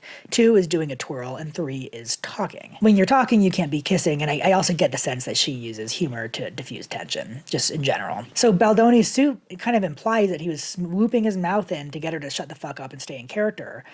I don't find that plausible because she didn't start talking until he started swooping his fucking mouth in. I also want to point out that she does ask for direction here. Like, independently, she reaches out for direction. And like I said, I don't think that the nose job comment was actually rude at all. When you make a self-deprecating joke, you can't expect the recipient to be like, oh, baby, no, your nose is perfect. Like, sometimes people play along, and you brought that on yourself. I'm so sorry. To sum things up, this aligns perfectly with Blake Lively's claims. Baldoni's response is to kind of spin the narrative rather than present any evidence that disputes her claims. I should also mention that people have been talking about this scene as if it's the only scene of alleged misconduct. Remember, Lively alleges that this happened multiple times. Baldoni's team claims that they're releasing footage to the public out of a desire for pure transparency and that they want to show all the receipts, yet there's a troubling pattern of them showing one piece of evidence about one claim and then acting like it disproves everything, when it does not. In court, you need to systematically provide evidence for every single claim. That's not the case in the court of public opinion, where you can show evidence for a lot of small things and then trust that the majority of people aren't going to read very thoroughly and might not notice when you don't show evidence for the big things. And so I think it's notable when he claims that this video disproves her kissing allegation, as if there's only one allegation to disprove. There's at least one more scene that they would have had footage of that we have not seen, and I have to wonder why. Particularly because in response to the allegation of the first kissing scene where he filmed it over and over and over again, separate from the bar scene that we just watched, Baldoni responds by saying, quote, Lively also complains that there was inappropriate and improvised kissing during the first period of filming, before the strike break. But in fact, the only two kissing scenes filmed during the initial filming period were both scenes that included kisses as written in the script. These kissing scenes were not improvised. That's a lie. Like, that's a flat-out lie. I was really surprised when I read this. That bar scene, here's what the scene says. It does not call for kissing. And they shot that before the strike break. Totally. And we have definite evidence that there was a scene without any kissing in the script he improvised kissing on that occurred before the strike. Like, this is just a lie. So after his defense, Baldoni counterattacks by saying that there are scenes where Lively would do unchoreographed kissing. Lively's amended complaint directly addresses this by saying, like, there's a big difference between improvising the number of times you kiss somebody in a scene where kissing was already written in, and improvising that you're gonna kiss somebody in a scene without kissing. In the former, we've already agreed to this. Kissing will happen. This is taking longer than I thought, so I'm gonna be working on braiding this yucca fiber. I'm making two of my friends got married and I'm making bolo ties for them. Okay, so conclusion to the kissing scenes. Let's look at what we have. We have two allegations of inappropriate kissing during filming. Baldoni has responded to one by releasing a video that confirms that there was inappropriate unscripted kissing during a scene. He also referred to both kissing scenes pre-strike as scripted, which is a lie. He just lied. This does not look good for Baldoni. But let's move on to the next major allegation, adding gratuitous sex. God only knows. God only knows. God only knows. So Lively claims that after she signed up for the script, Baldoni started adding a bunch of sexual content that she did not agree to. When she called it out, Baldoni insisted that all the changes were there to make the film shot through, quote, the feminine gaze. For the most part, he agreed to remove the scenes, although he did attempt to keep a scene where Lively and Baldoni's characters simultaneously climax. To do so, he explained to Lively that him and his wife also climax simultaneously, and then asked Lively whether her and her husband do the same. Baldoni's response to this allegation is that Lively refused to meet with the intimacy coordinator to plan sex scenes, so Baldoni and the intimacy coordinator would draw up the plans on their own because Lively didn't want to be there, and then Baldoni would send those plans to Lively. Baldoni claims that it was actually the intimacy coordinator who put in the suggestion for them to climax simultaneously. As evidence, he attached 2 pictures. One is a text conversation where Baldoni says, quote, "Just hired intimacy coordinator who I love. We'll set you up to meet / FaceTime with her next week for intro." So Baldoni screenshots this exchange and sends it to a Sony producer saying, "Just FYI, just wanted to tell you about this. Seems she doesn't want to meet intimacy coordinator until we start, which may mess up the workflow. But I can still meet with her, of course." The female producer, responds, "That's fine if she doesn't want to meet now. You'll just have to talk through what you and the intimacy coordinator are thinking." This makes me go, because when Baldoni was speaking to Lively, he suggested that the intimacy coordinator and her FaceTime to get introduced. Not that they all meet together to plan out a sex scene. Yet in the conversation with the producer, Baldoni claimed that Lively not wanting to get introduced meant that she didn't want to be involved in planning new sex scenes, which was never even brought up to her. Planning sex scenes was something that, from what I can tell, he never asked her whether she wanted to do. He just asked if she wanted to meet. Lively states that they didn't have any intimate scenes in the immediate future, so she figured she could just talk to the coordinator once production had begun, which she did. She did meet with the intimacy coordinator. I think that all makes sense. He was suggesting that they meet about a month and a half before production began. That's quite early to get introduced. I also don't think that the idea that the intimacy coordinator wrote in extra sex to the sex scenes makes that much sense. The whole purpose of an intimacy coordinator is to be the liaison between the director and the actor and negotiate what's going to happen, what they feel comfortable with. Coming up with new sex scenes outside of the presence of the actors just runs so contrary to the entire job of being an intimacy coordinator. It's just bizarre. And Baldoni's evidence to support the claim that the intimacy coordinator came up with this idea is very, very flimsy. You could get an attestation from the coordinator saying, "Yes, I did this. This is my work. Gaze upon it." You could have correspondences where he was talking about it with the coordinator if those existed. There's nothing. The only thing that we get is just this chicken scratch notes that say stuff about foreplay, and then it says, "Orgasm clit test," and clit test is underlined. Remind me what this was supposed to prove exactly, because I've forgotten in my utter confusion. This doesn't show that the intimacy coordinator came up with anything. It's just a page of strange notes. Did Baldoni write those? Did the coordinator write them? It's dated 4/21, but is that true? What is a clit test? And also, I gotta say, this is an act of pretty shitty leadership on Baldoni's part. You are captain of the ship, my man.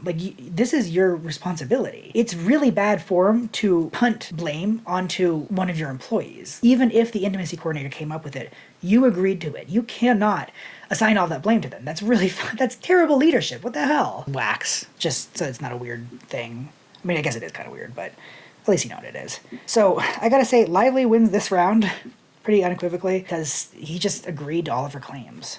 So next allegation, this is a big one, is the birth scene. God only knows. God only knows. This is one of those graphic scenes that Baldoni tried to add stuff to without Lively's foreknowledge or consent. So in this movie, Lively's character gives birth. Prior to this, there was no discussion of her being nude while giving birth, and it wasn't in the script. I think she just assumed she would be in a medical gown. Day of, Baldoni and Heath both start pressing Lively to simulate full nudity. They say simulate because, she had a prosthetic, a hyper-realistic prosthetic pregnancy stomach. She had just given birth 4 months before, so I would imagine that would feel pretty weird.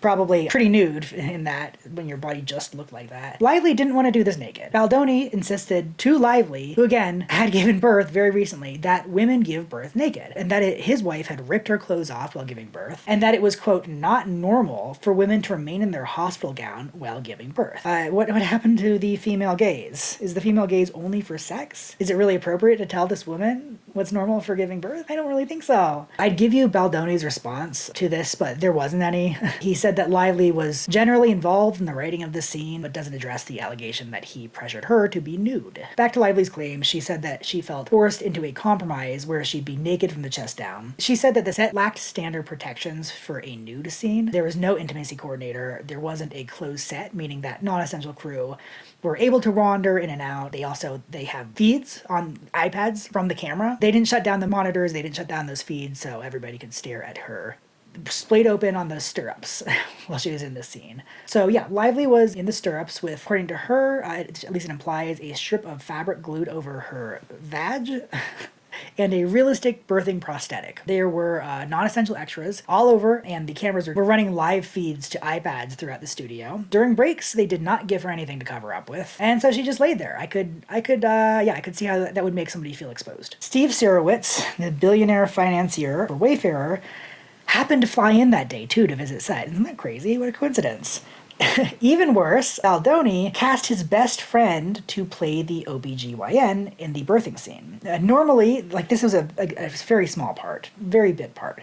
So normally this would be cast with some random local extra. Lively felt that it was creepy, very creepy, that Baldoni cast his extremely overqualified actor buddy for this role that put him right next to her puss. And even worse, Heath approached Lively on set and showed her a video, according to Lively, of a naked woman with her legs spread apart. Unprepared to see this, Lively assumed at first that it was porn. Heath explained, "Oh, no.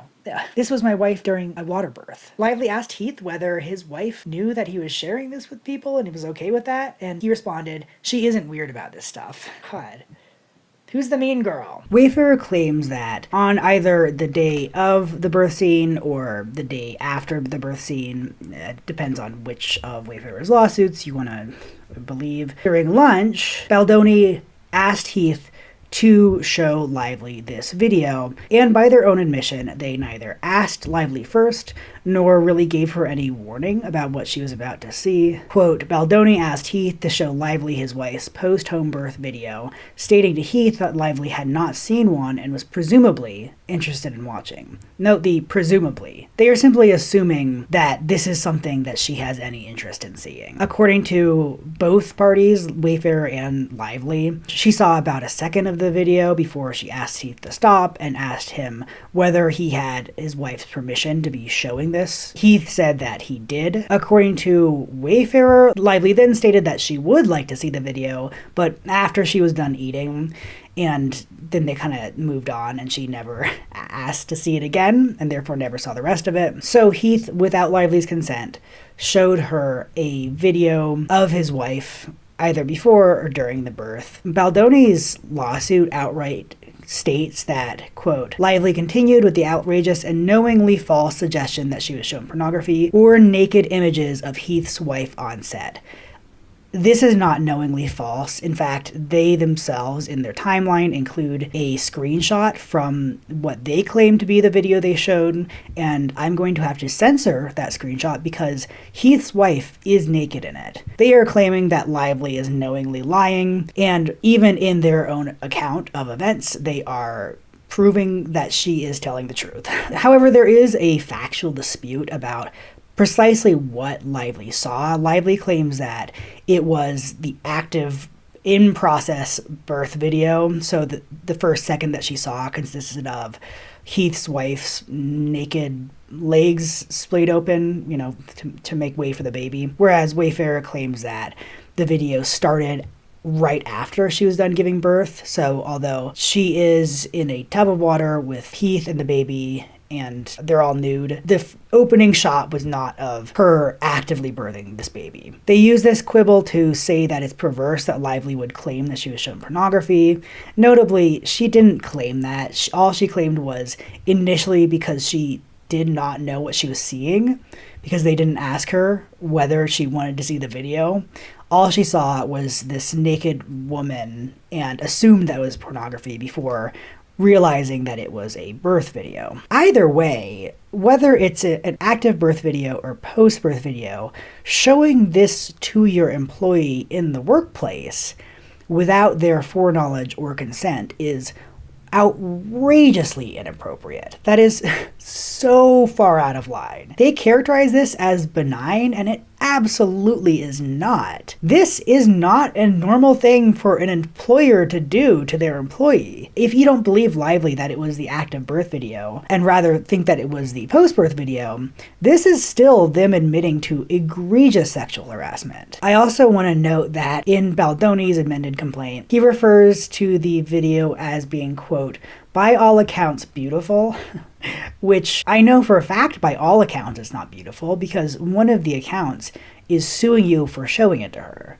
So that's just not the case. What they're really implying by saying that the birth video is by all accounts beautiful is that Lively is making up the idea that she was put off by this non-consensual birth video being shown to her at work. In truth, she also finds it beautiful, that she's lying about her reaction to it. Essentially, they're saying that she wanted it. She secretly wanted it, and she's lying only now that she wants to sue, which is a very common narrative in both sexual harassment and sexual assault defenses. As I mentioned, he doesn't really even dispute that they pressured her to film nude from the chest down.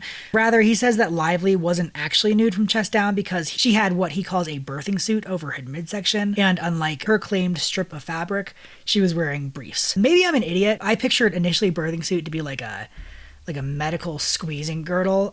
No. He was referring to the ultra-realistic pregnancy prosthetic that Lively was wearing. So I suppose that wasn't technically her nude stomach, but given that she had just given birth, I feel like that would actually be a little bit worse, where it's like a simulacrum of your exact stomach 4 months ago. That's not exactly being covered up. And I don't see how that would make somebody feel less naked. Regarding the debate over whether she was wearing a strip of fabric or briefs, I don't really see how it fucking matters all that much, because both of them are pretty exposing. Both show quite a lot. She's sitting there in fucking stirrups. I mean, I suppose the briefs would be very nominally better, but like, no matter what, there is just a thin strip of fabric keeping your puss from the entire world, full of creepy guys around you. In response to the claim that it was an open set, Baldoni shows a call sheet demonstrating that it was a closed set and claims that closed set protocols were followed every day on set. Indeed, we actually have different call sheets from different days where there's not nude stuff happening, and they also show that it was a closed set. But this sort of presents an issue, right? Like, Lively using the phrase closed set, she's just referring to like a heightened privacy and security standard from day-to-day shooting. But Baldoni calls his day-to-day shooting a closed set, right? And he offered no evidence that there were any heightened security measures. So counterintuitively, he sort of validated her point, right? That there really weren't security measures being taken. He was just kind of treating it like a normal shooting day, even if he called it a closed set. That's just like a semantic argument.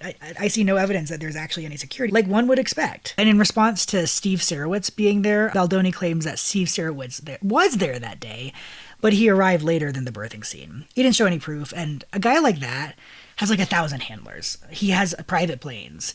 I guarantee you could find evidence of his movements, but we don't have any. We don't have any. How about that? Of course, I'm not going to give the fucking billionaire the benefit of the doubt. And regarding the claim that Baldoni inappropriately cast his friend to play the OBGYN, he confirms that this is true. He's like, yes, I did cast my best friend to play an OBGYN. And then he lists all of his friends' like stellar acting credentials and his prestigious Shakespearean background. But that's exactly the problem. This is a bit part. It is normal to cast just a bit extra. The fact that your friend is so overqualified to be here kind of reinforces that you just cast your buddy to be in a role next to her pussy, right? That's bad. That doesn't make it better. To conclude on this birth scene, Lively claimed that she was pressured into nudity. Baldoni did not dispute this claim. She claimed that there weren't any heightened privacy measures that day.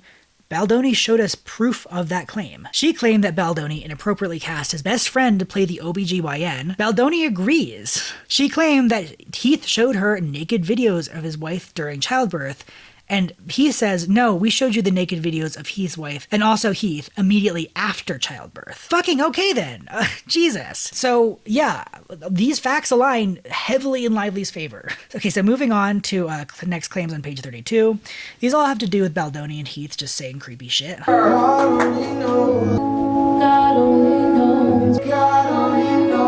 starts with a description of a car ride that Lively took with her assistant, her driver, and Baldoni. During this car ride, Baldoni claimed that he had been sexually abused by a girlfriend and described examining his past actions regarding consent. Did I always ask for consent? No. Did I always listen when they said no?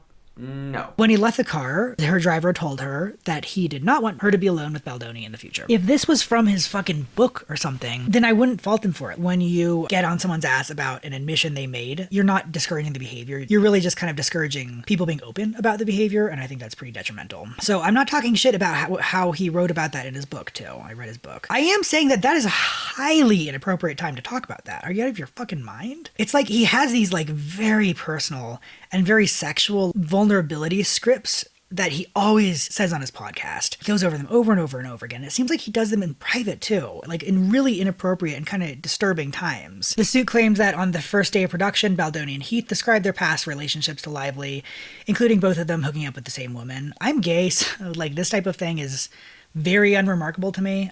Sound off in the comments, heterosexuals. Lively's suit also claims that Baldoni and Heath were preoccupied with their, quote, porn addiction, and would frequently discuss it with crew and cast and just their employees. In an attempt to shut down one of the many discussions about porn, Lively told Baldoni that she had never seen it. Later on, in a different conversation about porn that Baldoni was having with some cast and crew, Baldoni told them that Lively had never seen porn, which would be a really massive invasion of privacy, and weird and creepy. What the hell? It's just so weird. Baldoni's response is that this isn't how the conversation happened, rather they were discussing a sex scene. During the discussion, Lively offered up that she had never seen porn. Baldoni responded with, "That's wonderful," because he was first exposed to it at 10 and struggled with a porn addiction for most of his life. Baldoni's suit also discusses how Baldoni writes openly about this and advocates for addressing porn as a societal problem. And that, quote, "it can in no way be characterized as inappropriate, especially after opening the door to the discussion by disclosing something highly personal." I'm certain that they have witnesses. Let's just for a minute talk about porn addiction and talk about Justin Baldoni. I read his autobiography. I listened to a lot of interviews with him, both on his podcast and on others' podcasts. I'm on the 45th page of this script. So I feel like at this point, I can be frank about how I feel about Justin Baldoni. I am being earnest when I say that I came into this neutral. I don't have an axe to grind against Justin, like in concept, but after consuming all this content, I can say with conviction that I really do not like this man. Creeps me out. I find him irritating. Vulnerability, safe places for women, safe places for men, vulnerable. It's a safe place. Safe places for us men to become a safe place for them. Vulnerability. Why can't the world be a safe space? I find him preachy and insincere. I've heard people say that he's the type of celebrity that people only like against somebody. Like people say that they're Baldoni fans because they're supporting him against Blake Lively, not because they're actually supporting him, and I would have to agree. He's just oily. He has a sheen to him, and everything he does, it just feels so insincere and overwrought, you know? I talked kind of earlier about how I think one of the things with Blake Lively that makes her kind of an easy target is that she's very professional. He's clearly been doing these interviews for a million fucking years, and so she doesn't perform authenticity, and I think that can come off as a little cold, but it's honest, right? She's not being authentic. She's not being vulnerable. This is a professional setting, and so she treats it with this kind of distant professionalism. And Baldoni, he's just the direct opposite. He has this saccharine, cloying, faux authenticity with everything he does, with every word he says. Of course, he's performative, and there's nothing inherently wrong with that. As I just said, all these interviews are performances. It's okay to be performative. Everything about him. He's just performative. His performative vulnerability, his like male feminism as the center of his nice guy persona. It just feels shallow. It feels very, very shallow. But general shallowness isn't even really the problem either. There are a lot of shallow people who live happy, benign lives as himbos, and that's great. That's great. The problem is that Baldoni is both shallow and intensely insecure. I would outright say that his book about masculinity is not about masculinity. It's about insecurity. Masculinity is the lens through which he experiences insecurity, but the core insecurity is not because of masculinity. It's like a deeply rooted emotional problem. Of course, you know, the fact that masculinity kind of puts unrealistic expectations on men that they're set up to fail with, that absolutely contributes to his insecurity. But he treats masculinity and insecurity as if they're just interchangeable, as if they're the same thing. In doing so, he releases himself from the responsibility to address his insecurities. Because all guys experience this, right? All guys experience this.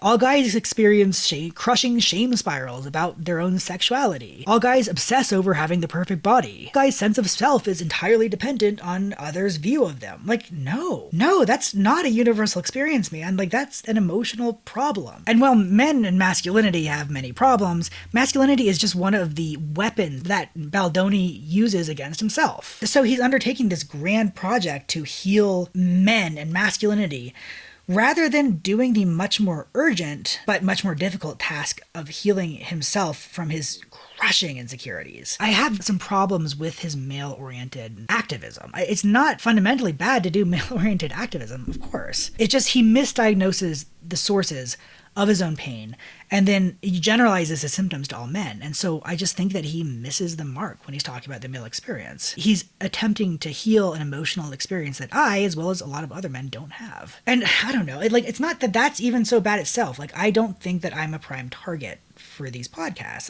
I don't know who is, but my issue isn't that the podcast wasn't made to accommodate men like me. It's that he misuses his platform. I don't think it's good activism. I think it actually stands to make things worse, primarily because Baldoni believes in equality, gender equality in a sense.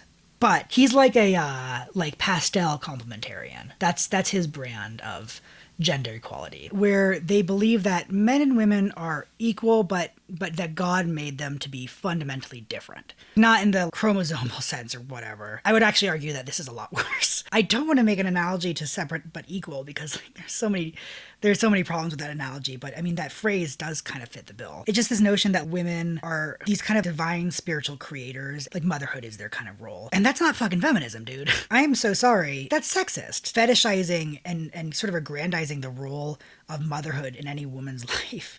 That is not liberatory. That's just fucking sexist. I've also noticed that, so Baldoni is Baha'i, which is a religion, or it's a religion that ostensibly believes in gender equality, but doesn't allow women to be in positions in their hall of justice. And there are a lot of complementarian teachings about the spiritual imperative for women to become mothers. And I've also noticed, particularly in the podcast, in the way that Baldoni and Heath write and talk about women, that they talk about how women are better than men a lot. To me, Liz and I, we have this thing going back and forth where my perspective and opinion is that women are better. That's not feminist, dude. That's just kind of upholding this idea that there are foundational differences between the personhood of men and women.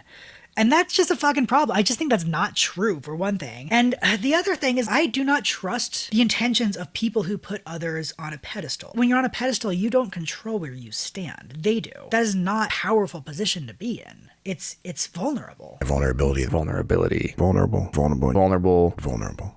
Anyway, let's talk about the reason why I went on this huge deviation in the first place, and that reason is porn. I'm not trying to censor for the YouTube algorithm here. I don't think there's no fucking way that corn confuses it. That, there's no way. At the same time, porn is a very, very, very loaded word, no pun intended. I'm trying to use really neutral language. It's a triggering word, it can be a real trigger word for people, so I'm going to refer to it as adult content to try to get through this conversation in the least alienating way possible. This is just a mix of 2-part beeswax, 1 part sweet almond oil. So that's what this is. It's a weird jar of white shit. It's wax, don't worry. So there is a ton of misinformation online about addiction to adult content. For this, I have done quite a bit of research. I read 2 books about it. I read The Porn Wars and a book called Addicted to Lust, which was specifically about how right-wing Protestant men, what role adult content plays in their life. And I know that Baldoni is not Protestant, but I think he's a little bit more religiously conservative than I think he comes off as. Lot of misinformation about this online. To sum it up, just real fast, it is very complicated. Usage of adult content correlates with things like ED, low relationship satisfaction, low sexual satisfaction, but the evidence indicates that it doesn't necessarily cause those outcomes, at least not without an additional kind of exacerbating factor. Viewing adult content does not cause ED. I understand that that's a bigger problem. I feel like microplastics are probably where to look rather than adult content. My balls are full of microplastics by choice, and yours are full by accident. And also, higher usage of adult content can be the result of sexual dissatisfaction in a relationship rather than a cause. To the extent that there is a causal link between usage and relationship dissatisfaction, it tends to be related to the exacerbating factor of shame or guilt. A lot of these studies have to do with male using porn, because for women it actually doesn't. The evidence is actually neutral to positive from when women use adult content. When men who believe that this content at all is immoral, the use invokes shame, and that brings some sexual baggage. That does lead to negative sexual outcomes. Biggest factor is whether the partner, generally the wife or girlfriend, has a negative view of the morality of using adult content. If that's the case, then that's very correlated with negative relationship outcomes. If not, it's really not so much.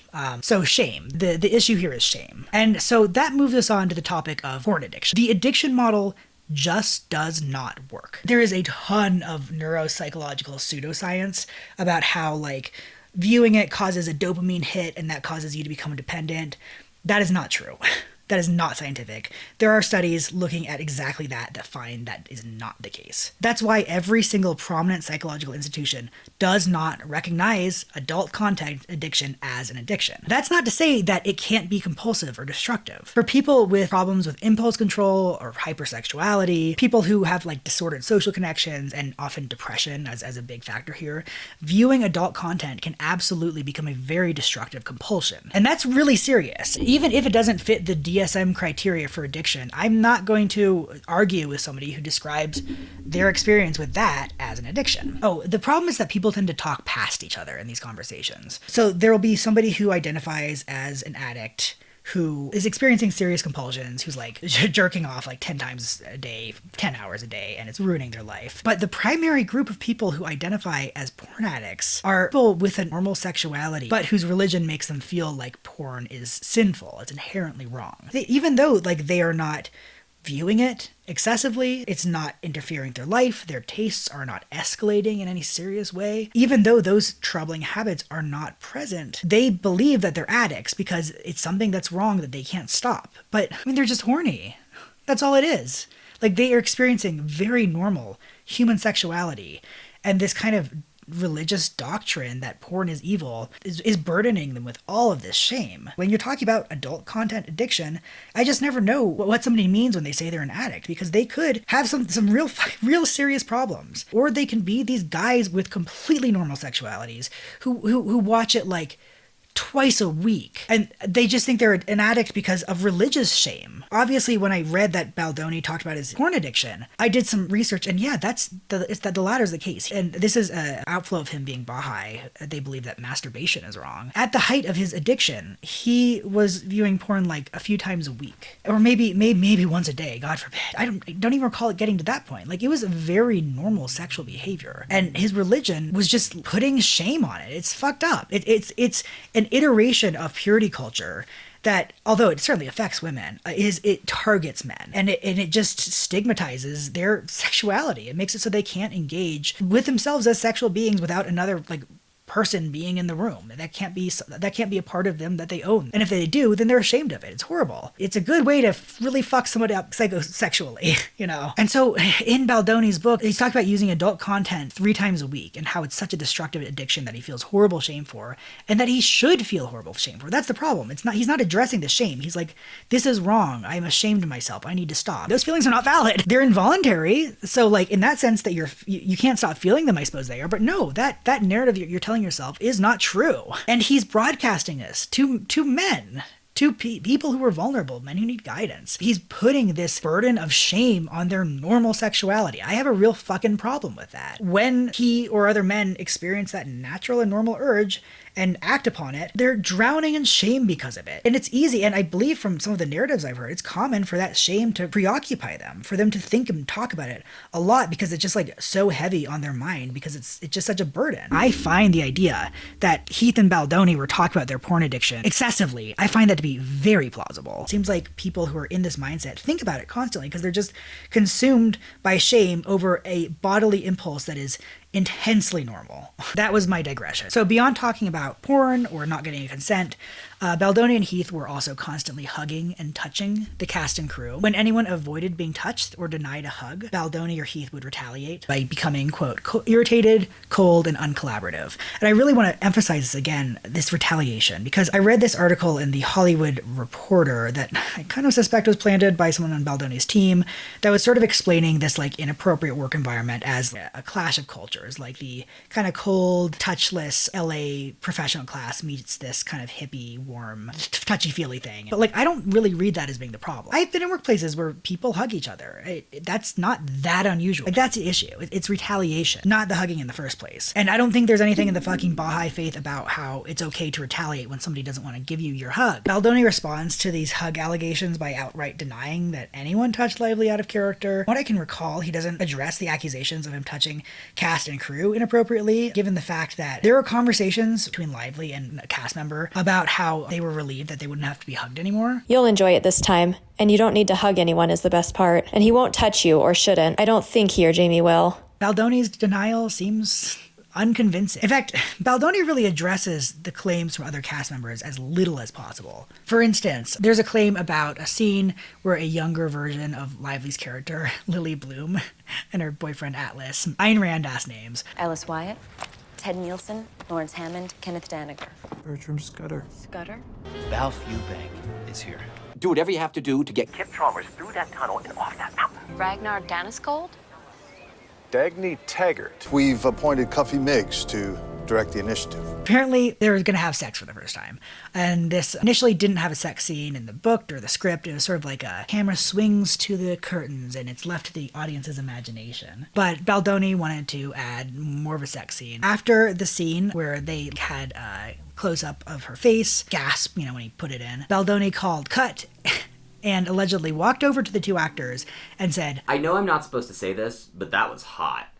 Did you two practice before? Babe, you do know you're not supposed to say that. Don't. And again, I want to reiterate that the young woman who played the young Lily Bloom is on Blake Lively's side. She supports Blake Lively. And Baldoni responded to this partly by framing the fact that Lively brought this incident up as her being domineering and infringing on the other actress's right to have her own nudity writer. I see it as her using her power to protect a younger and less powerful actress. More directly, he claimed that this young actress had a good relationship with him and that Lively essentially poisoned their relationship without his knowledge. He actually included personal text between them in which she's like praising him and saying how it was a great experience. That is what her career will live and die on, is whether you like her, whether people in power want to cast her again. Of course she's gonna fawn. That's so obvious. That's not a ding. And it certainly doesn't dispute the notion that Baldoni was creepy. This is a professional setting and this actress has very, very little power. Baldoni could conceivably destroy her career like that. He didn't have to include her name in the text. Like, that was really out of line. Really out of line. I want to draw attention to the fact that Lively's suit goes out of her way to not mention any name. She says, these women are there, they're ready to testify, they're willing to testify in court, but they will not be named here for the sake of their privacy.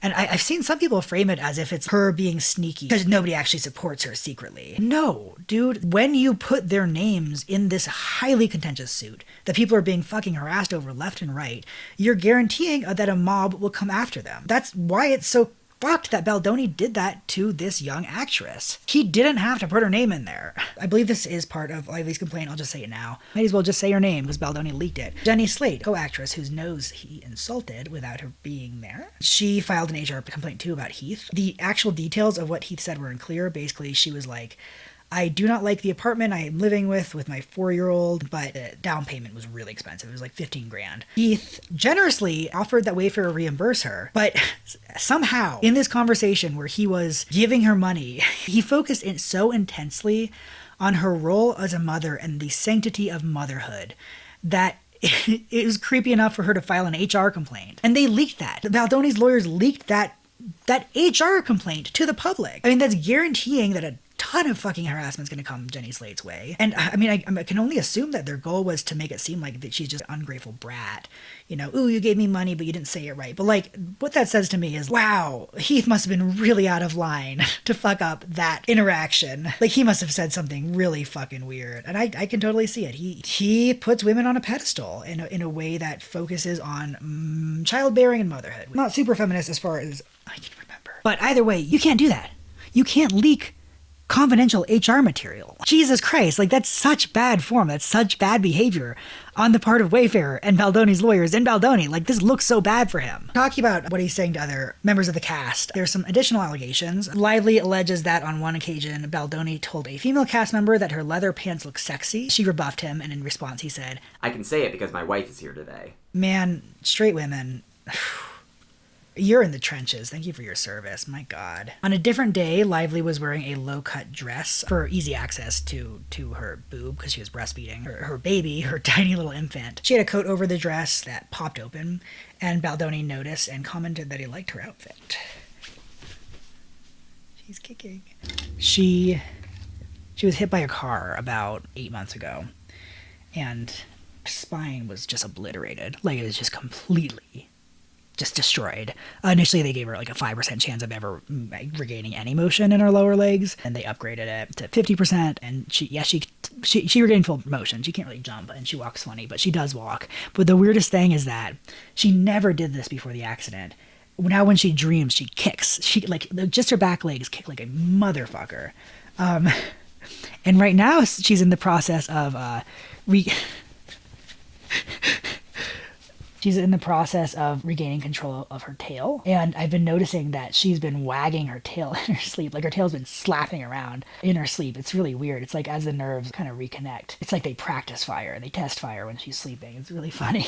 Okay, back to sexual harassment. Great. So later that day, Lively was in wardrobe, like a pre-approved wardrobe, which was a jacket over a low-zipped onesie over a lace bra. So in front of cast and crew, Baldoni tried to get her to remove her jacket, saying that he wanted to see her onesie because it was zipped low to reveal her lace bra. He also said, I think you look sexy. Lively responded, that's not what I'm going for. Baldoni bristled and said, I'm sorry, hot? And Lively said, no, not that either. To which Baldoni responded, I guess I missed the HR meeting. After this, a woman in production approached Lively to commiserate about her experience with Baldoni making sexual comments about her. As a result, a non-Lively cast member filed an HR complaint with Wayfarer. Baldoni responded to the accusation that he called Lively and members of the cast and crew sexy by saying that that's what they called themselves. They called themselves sexy. So he thought it was okay. So he did do it. Once again, he agrees with the claim. He just thinks it's no big deal. As an example of Lively breaking this sexy seal, I guess, he recalls how she was sitting on the floor because she had these fancy shoes that hurt her, but she believed they were worth it because they were so sexy. In Lively's amended complaint, she responds to the description very well, so I'll just read it. Defendants have claimed that Mr. Baldoni's description of female cast members as sexy was justified by the fact that Miss Lively also sometimes used the word sexy on set. This claim displays a stunning lack of understanding as to how context informs the appropriate versus inappropriate use of language. The word sexy is not inherently inappropriate, but it can be inappropriate in certain contexts. Miss Lively, or Mr. Baldoni, using the word sexy in a creative space related to the plot or in reference to a character is not problematic. What was inappropriate, and what Miss Lively objected to, was her employer, Mr. Baldoni, personally describing her as sexy out of character. Oh, yep, I would have to agree. He also separately responds to the sexy onesie claim by once again agreeing with nearly every fact that she asserted, but claiming that it happened slightly differently. He emphasizes that Lively chose her own wardrobe, which is true, but she still had to, get the wardrobe approved. So, you approved it. He said that she was in a big coat and asked her to take it off so that they could see her onesie. The bar was also 90 degrees, so he told her that, quote, it will be hot. He then thought back to when she said she wanted her character's wardrobe to be sexier and told her, it's sexy. She responded, that's not what I'm going for. He apologized. So Baldoni's side insists that it's all on camera, this is all filmed, and they hadn't yet to release it. Even if, everything happened in the exact, slightly different order that Baldoni claimed it did, he still would have called her sexy. Who cares? He said she should remove her coat because it would be sexy. His defense is, yes, I did it, but I really had the best of intentions. Well, your best intentions were creepy, Justin. I don't know what to tell you. Of course, he does not acknowledge the allegations that he called other women on the production sexy, or that other women filed HR complaints about it. Can't imagine why he wouldn't want to address that. Okay, next allegation. This one, oh my god, this one's my favorite. Lively alleges that on the second day of filming, paparazzi took pictures of her in an outfit, and people were criticizing her clothes, as well as her age and weight online. Lively claimed that Baldoni made the cast and crew wait for hours, while he sat in Lively's dressing room, crying about how social media commenters were saying that Lively looked old and unattractive.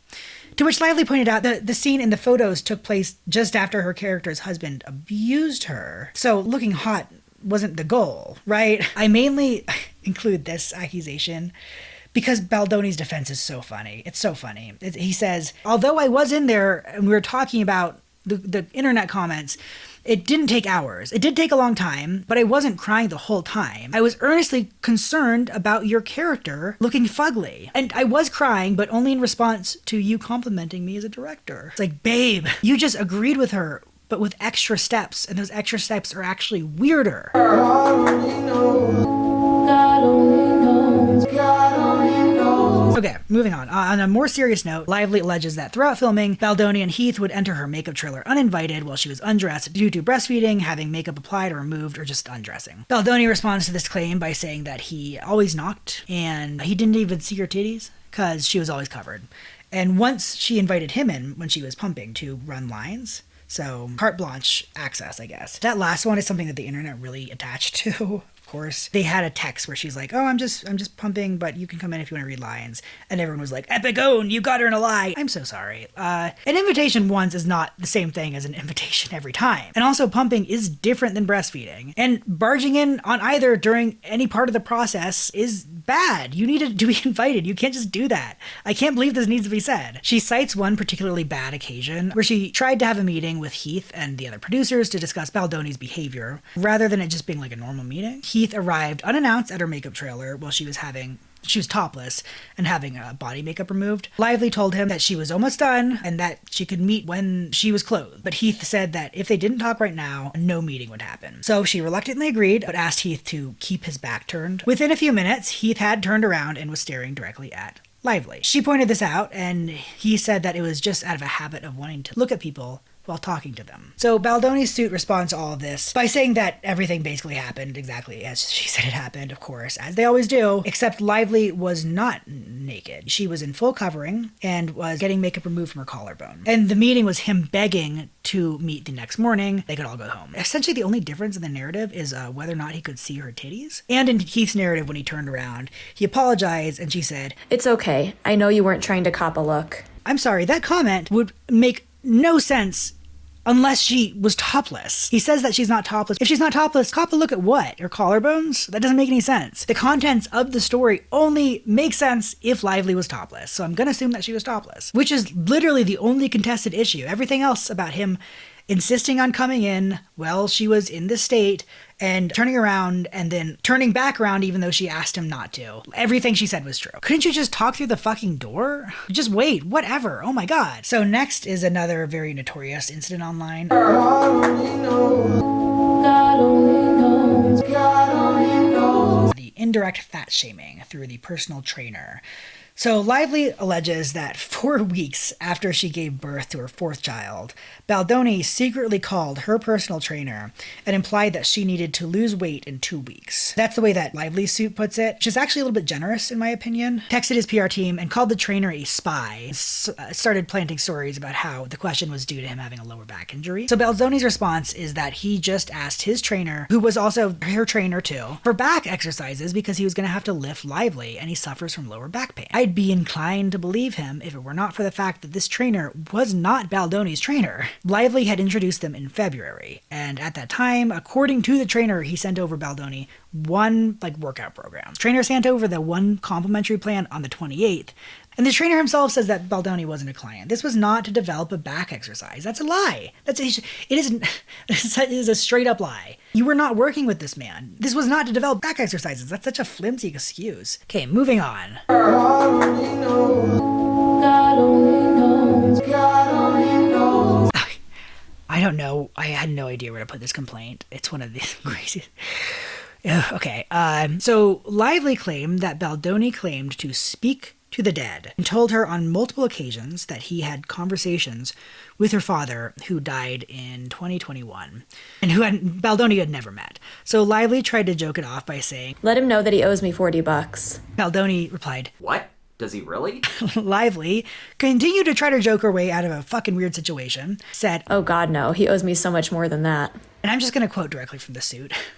Quote, Mr. Baldoni then closed his eyes, put his hand on his heart, and said, "I was leaving my apartment this morning, and I reached into my pocket, and there was $40 in there that I did not put there." What the fuck? I gotta say, I just find this one plausible too. You know, it's just the maudlin insincerity, like the zero sense of humor, and the vague sense that he's trying to get somebody to join his religion. All of this is Justin Baldoni to a T. I absolutely believe this happened. Weird as shit. My God.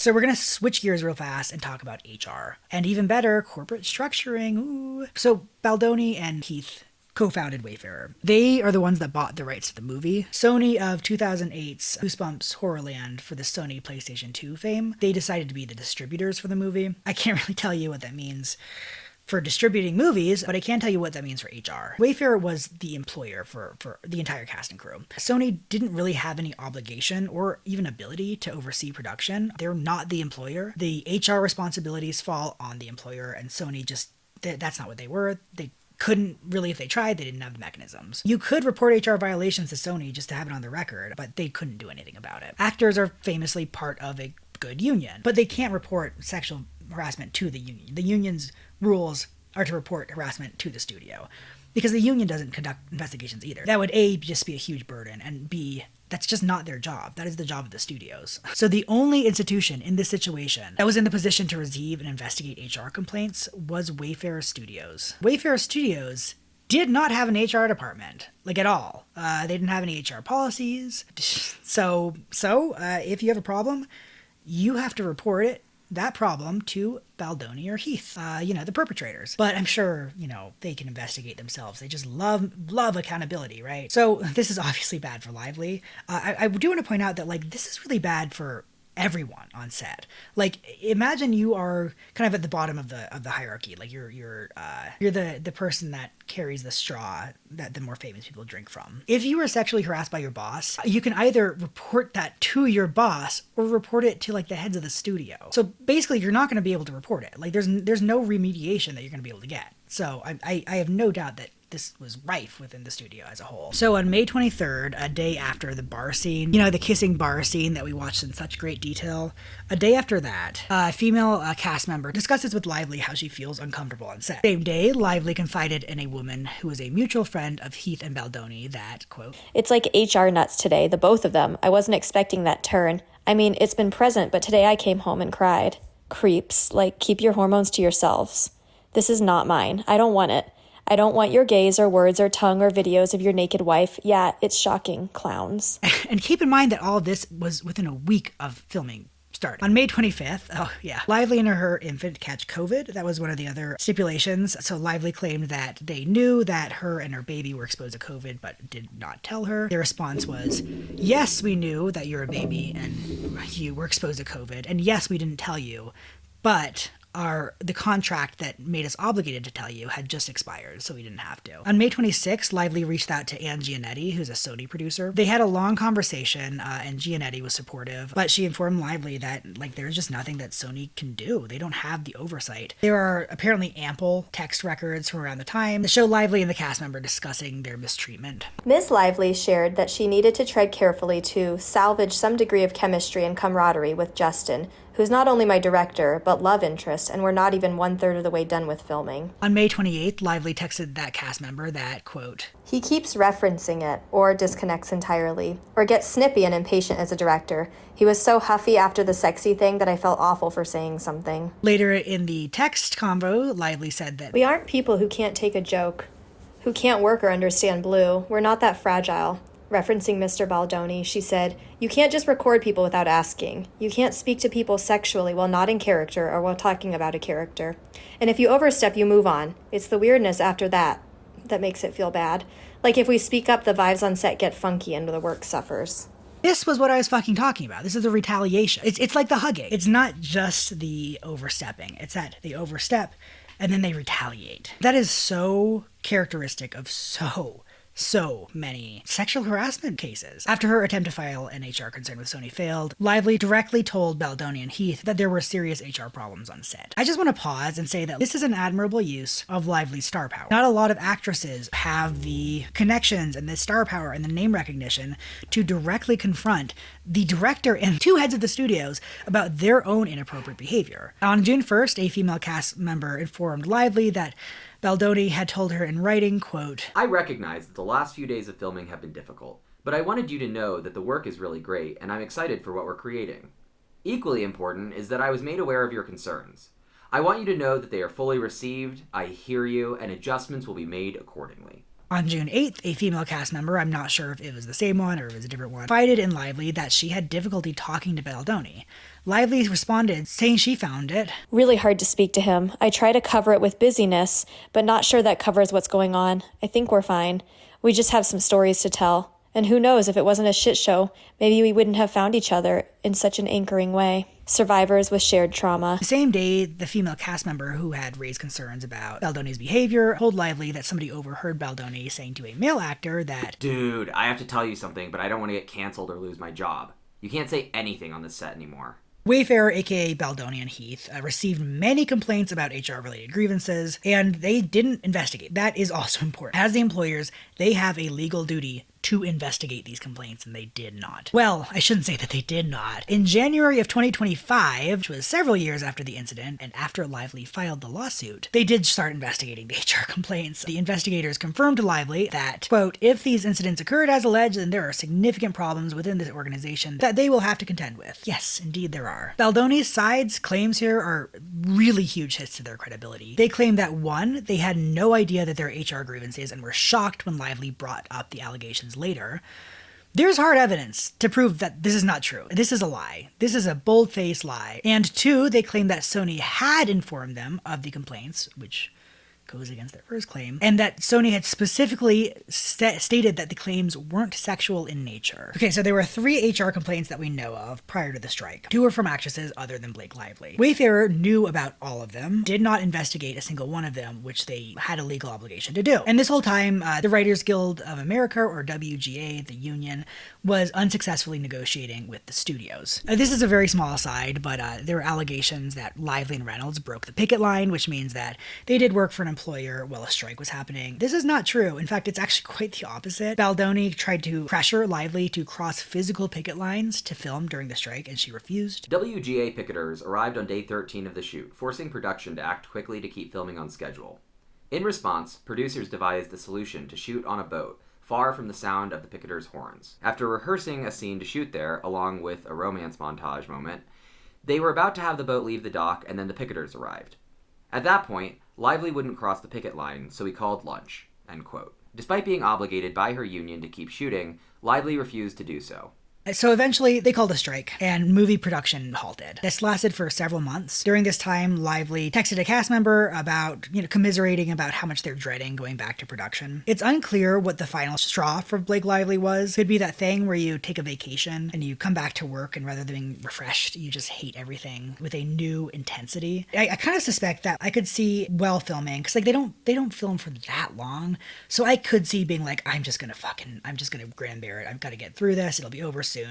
And then do the strike. It wasn't over soon. Like, she had a lot of time to stew and think about it, to talk to lawyers, and it just extended the shooting time. So she would have to spend more time with Baldoni. Either way, the strike ended in November of 2023, and that same day, Lively's attorneys send Wayfarer a list of demands for workplace protections that would need to be in place for Lively to return to production. They negotiated with the Wayfarer attorneys and settled on an agreement that's the 17-point agreement. On January 5th of 2024, production resumed. On January 14th, Lively texted a female cast member that, "You'll enjoy it this time, and you don't need to hug anyone is the best part." You may notice, if you're familiar with this type of thing, that I'm skimming over Baldoni's allegations about Lively taking over the film. And that's because I just don't think it's relevant. I don't think it's relevant to the question of whether he sexually harassed her. Again, she could be the most fucking domineering, mean-ass lady on earth, but like, if she was sexually harassed, she was sexually harassed.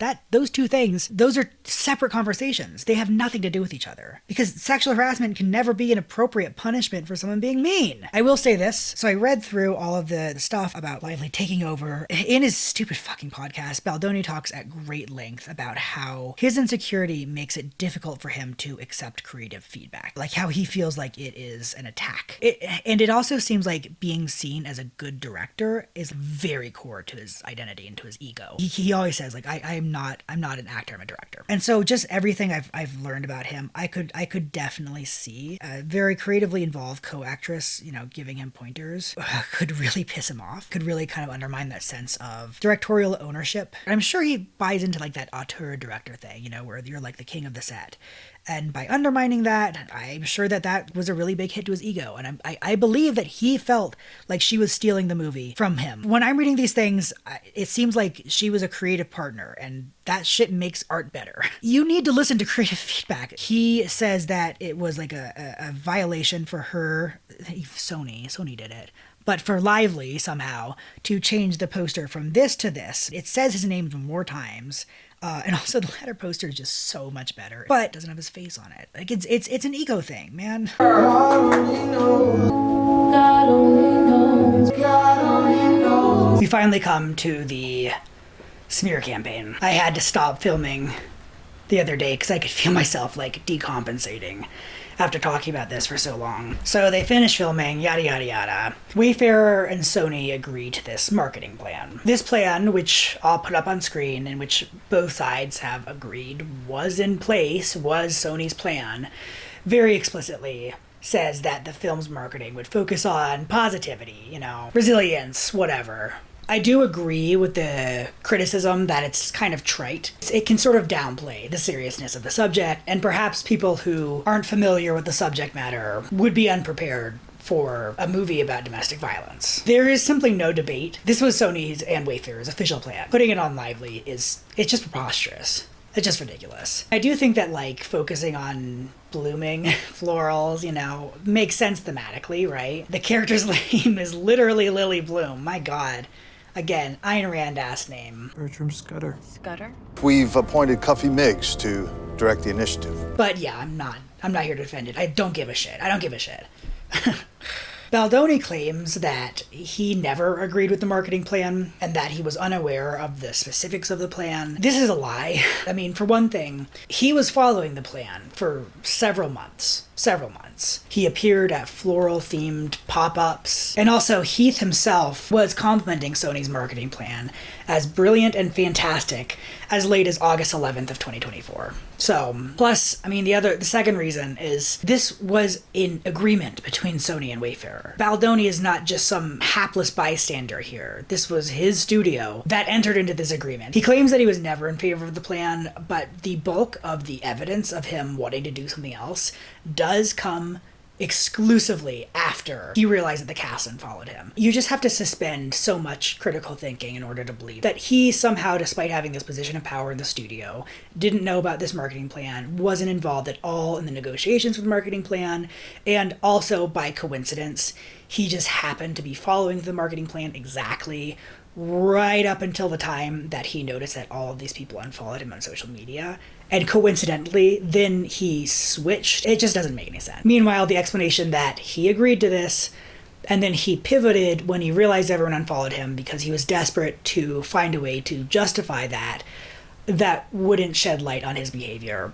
It just makes so much more sense. It ties together the timeline, and it doesn't have any type of glaring, critical, logical flaw like Baldoni's explanation does, because it does make sense that he would be panicking right at this moment, right before the film's release, right when all these people unfollowed him. His brand is a feminist guy. The possibility that this misconduct would leak could destroy his public image, and he just seems a little insecure. And so I would imagine the threat of public exposure to a man like that would be cataclysmic. This part, I hope, will not be that confusing, because all of these people just so happen to have identical faces and similar names, I'm afraid. So Jennifer Abel worked for a woman named Stephanie Jones. Stephanie Jones is the head of Jones Works, which is a PR firm. Specifically, it was Wayfarer's PR firm, and Jennifer Abel was assigned to Baldoni. After the filming wraps and as the premiere approaches, Baldoni's fears heighten because not only did the cast unfollow him on social media and people are noticing, but on July 23rd, Sony informs Wayfarer that the entire cast, and yes, make no mistake, the cast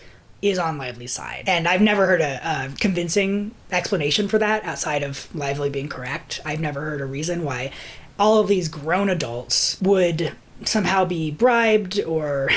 I don't know. I can't understand what their incentives could possibly be. Social capital only goes so far, especially in a conspiracy of this size. It just doesn't make any sense. So yeah, the entire cast who was there to witness much of this is on Lively's side. They were going to boycott the premiere if Baldoni attended. This is when Jennifer Abel reaches out to TAG. That's short for the agency group. Melissa Nathan, the founder of TAG, is a known feminist crusader.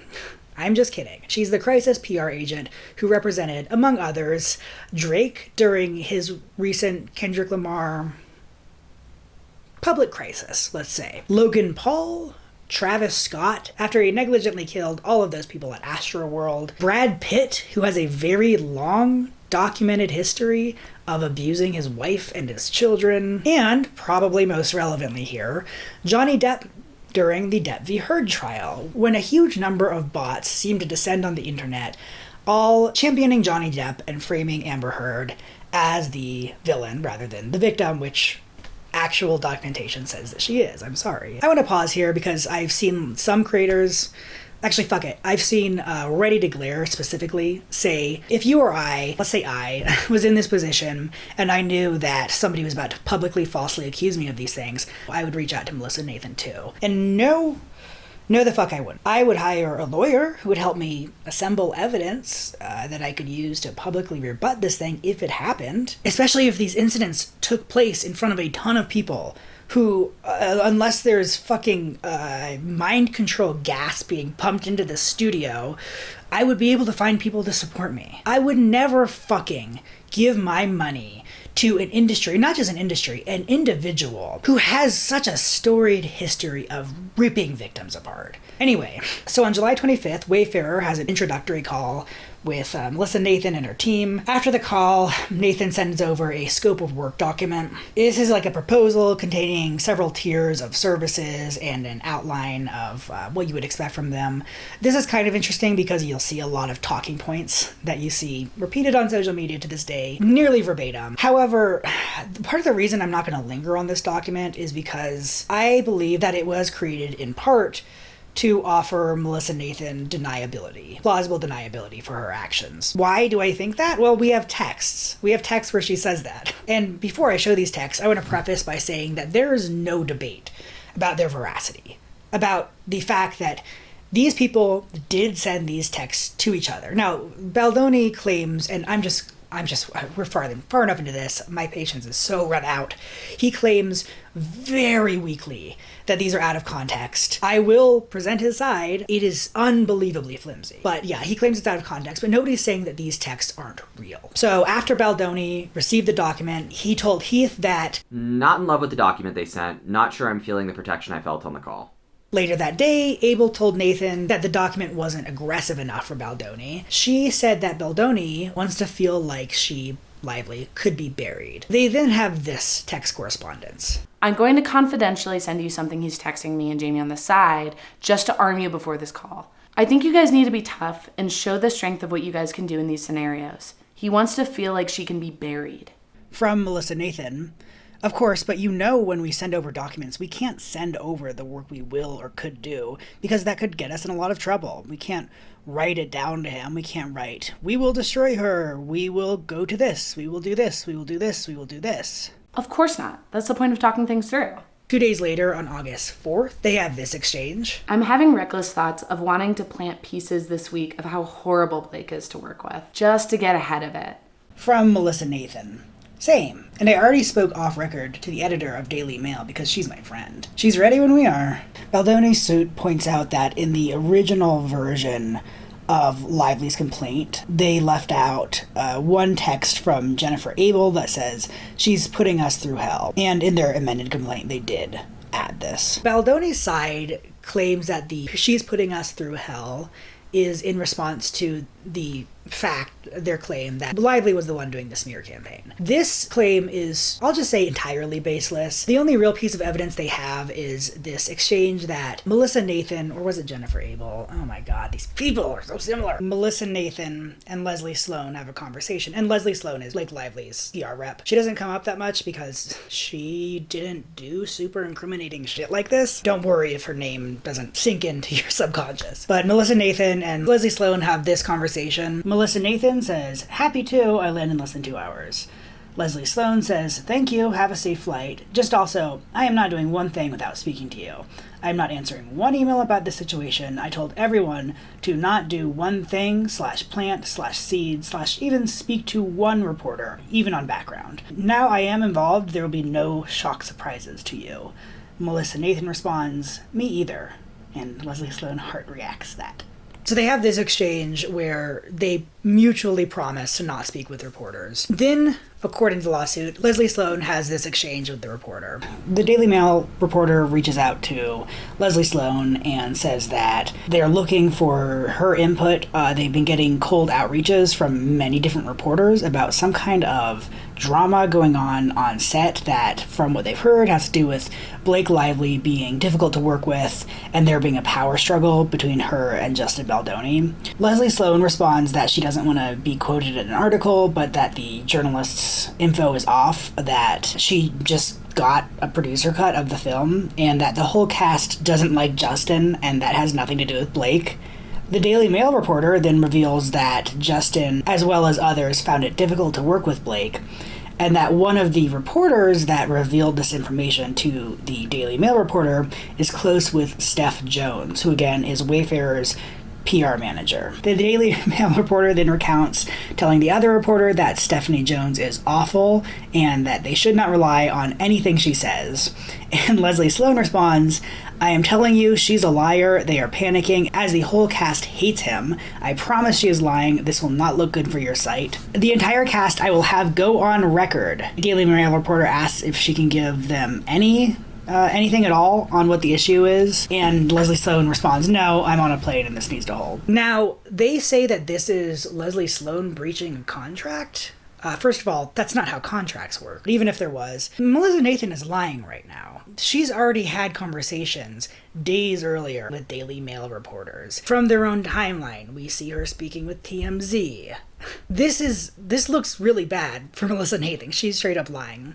And it seems like essentially she agreed to do this with Melissa Nathan, and then 9 minutes later she realized that Melissa Nathan was lying, and so she corrected the record. That is not the same thing as a smear campaign. Much of the rest of Baldoni's response to this is that Blake Lively excluded the context. The context. Of course, the answer to that is, okay, let's see the context. There's a series of texts between Melissa Nathan and Justin Baldoni that are literally unreadable. They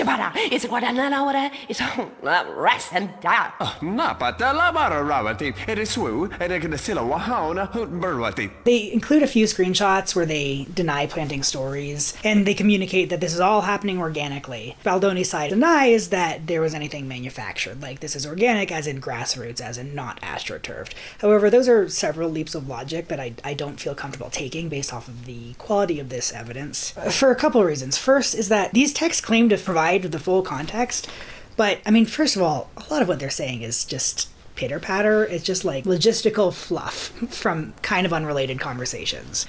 You're so handsome. You're a handsome dog.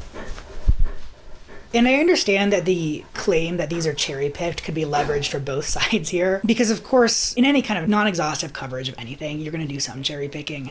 However, I'm going to hold Baldoni more to task with that because he's the one claiming to provide the full context. Lively's claiming to provide some of the most substantive pieces of conversation, whereas Baldoni's saying that he's providing all of the context. And if you're going to claim that, I'm going to need all of the context. And what he provides, it's extremely cherry-picked. First of all, a lot of times it's genuinely hard to understand what they're even talking about. And what is cognizable just doesn't explain very much. Melissa Nathan says, "I am in a hurricane in PR. The TMZ reporter, which she wasn't supposed to be talking to, says, "OMG, are you okay?" She responds, "Yes, and I just ate a poke bowl. I'd be so ill." I can see that the overall gist of this is to support the idea that the cast and crew actually love Justin Baldoni behind the scenes. You can see down here that the TMZ reporter cites the source being a producer, so that's not super convincing. So I don't really understand what I'm supposed to get from Melissa Nathan saying that she, aside from the just complete nonsense in here, I don't really understand what this proves that Melissa Nathan, while talking to this reporter about a story, claimed to not be planting stories. Was she under oath in this conversation? And in fact, to the idea that there was a smear campaign on Lively's side, it appears that at least at this point, Lively didn't hire anyone besides Leslie Sloan, one woman. On August 10th, Lively sent a message to a female cast member saying, "Both thrilled and so bummed. Him literally hiring bots to attack my character while I promote a movie that he benefits most from financially is a terrible feeling. It's almost impossible to comprehend." On August 11th, Ann Giannetti, the Sony producer, texted Lively to congratulate her on the success of the film's opening, and Lively responded saying, "This was a horrifying shoot, and the only way for me to make peace with that was the work and the success of the film, and everyone rallied behind that in the end. And I'm so grateful for everyone's hard work, yours included. I couldn't be happier with how it turned out, the film and the reception." Also on August 11th, Lively received a message from another cast member regarding observations about the smear campaign, and Lively responded that, "Yeah, I am legitimately depressed and heartbroken, like in an immense amount of pain. I'm sorry it's being aimed at all of us, you included." On August 13th, a female cast member sent Lively an article reporting that Baldoni had hired Melissa Nathan amid the release. Lively's response was, "Yeah, the truth always comes out, as painful as it is to wait." There were just a lot of text between Lively and various members of the cast talking about how horrifying what was happening was and how they were perplexed and shocked and depressed by it. On August 18th, Lively observed that the online hate was targeted and incessant and getting worse. "It's bullshit about all of us. We know who we are. It's why it hurts so much, because we feel and we're not evil sociopaths." She also mentioned that she was very disappointed that neither Wayfarer nor Sony had stepped in to say anything about this onslaught or try to correct the record. Baldoni says that there's context and then fails to provide context, not just in this, but in any of the follow-ups. If any of these people had given any reasonable or even plausible context that could explain away some of the worst things they said, or some of the less bad things they said, I would put it here, but they haven't. They've just said, "Oh, there's context. Just trust us, though. We're not going to give it to you." And is that a big surprise? I mean, I struggle to think of something that would make some of this shit better. I think one interesting part of all of this is that usually in these types of workplace harassment or discrimination situations, it's really hard to sue because you don't have any concrete evidence. You can point to these patterns that, particularly for the person who experienced the discrimination, are very obvious, but the court will give the people in power the benefit of the doubt, as long as they're not doing anything really incriminating, like talking about it. But here they're talking about it. It seems like the reason why we have access to this is that Jennifer Abel resigned from, remember, she was employed by Stephanie Jones. It seems like Stephanie Jones was a pretty bad boss. Some people have been coming to her defense because obviously she's been implicated in all of this, and whenever a woman is being shown to be out of her mind or cruel or hysterical in this situation specifically, I think it's very fair to question that. There are these leaks from her former employees before Tag was retained. I think that she was a genuinely horrible boss. I believe what they say about her. She was losing all of her employees and all of her clients. And amidst this downward spiral, in July, Jennifer Abel resigned. So Jennifer Abel, when she started working with Stephanie Jones of Jones Works, she allowed the company to port over her private phone number onto a company phone. I cannot imagine why she would ever agree to do this. I would never do this. If a company asks you to do this, you shouldn't either, because that phone is their property. They own it. When she was getting ready to leave Jones Works, she started poaching clients, which, you're really usually not allowed to do. And she was doing it on her company phone. I think that this was, and so when she left Jones Works, they took her phone number and they had access to her iCloud data. And all of those personal texts that she made on her phone. And so Stephanie Jones was probably pretty pissed that her employee was poaching her clients. And it's on record that Stephanie Jones did not like Melissa Nathan. She said that she lacked integrity. I would have to agree. So when she saw all this nutso conspiratorial bullshit, there is some debate over what happened. Baldoni claims that Stephanie Jones leaked this confidential client information to Lively. Lively claims that they got it through a subpoena. I think it's probably a little bit of both. I think that probably, again, just conjecture. During discovery, which is like the part of the lawsuit where you're discovering things, where you're getting evidence and information from the other party, there are limitations on the scope of what you can ask for. They don't like what they call fishing expeditions. So you can't say like, okay, Jennifer Abel, give me every single text you've sent in the last 5 years. You generally have to make pretty narrow requests, and I think that they thought that a lot of this was not ever going to be seen by the public, and so they said a lot more than they certainly would have if they had known that eyes other than their own would be on these, let alone that they would be seen by the public. So TAG reached out to Jed Wallace of Street Relations out of Texas. Jed describes himself as a hired gun. He was responsible for the social media side of this. On August 8th, TAG met with Jed and his team so they could, quote, bring them up to speed so they can hit the ground running. There are a lot of instances of them talking to or about Jed or talking about talking to Jed. Jed was very involved in this. For example, on August 9th, the TAG team and Heath and Mr. Baldoni discussed the narrative that was shifting online to point the finger at Ryan being overly involved. In response to a text from Baldoni, a TAG employee said, quote, we've flagged Jed and his team as well. On August 9th, the day the film premiered, Abel and Nathan flagged social media accounts that were questioning Baldoni's misconduct, and they sent them to Jed Wallace, directing Wallace to, quote, take serious actions on the social side in response. That same day, Wallace reported back to Miss Nathan saying that we are crushing it on Reddit. Around this time, coincidentally, I'm sure, social media posts about the competing cuts of the film started to appear. On August 9th, there was a Daily Mail article reporting on allegations that Baldoni was chauvinistic and borderline abusive. Abel stated to Nathan, I can tell you've done a lot of work here. Nothing about being unsafe, fat comments, sexual, thank fucking God. Again, on August 9th, Nathan told Abel that she was on the phone with their sister, Sarah Nathan. So it seems like Nathan worked with her sister to specifically downplay some of the bad aspects of the article. After that, Nathan told Abel, from Melissa Nathan, we survived. All press is so overwhelming. We've confused people. So much mixed messaging. It's actually really funny if you think about it. I really think the worst is over. I do think that the next few months will definitely be a tiny bit bumpy, but not canceled. Following day, August 10th, a member of the TAG team advised that they had, quote, started to see a shift on social due largely to Jed and his team's efforts to shift the narrative towards shining a spotlight on Blake and Ryan, end quote. To defend himself, Jed has been saying essentially, I didn't do any type of social media campaign. My job was to monitor Reddit. Which, first of all, you describe yourself as a hired gun. And, I mean, I guess I do kind of appreciate the meaning of a gun as something that just sort of sits around and is rarely, if never, put to use as just this inert object that theoretically could be threatening. Like, that is a funny and apt, metaphor for a gun. That's not what he meant.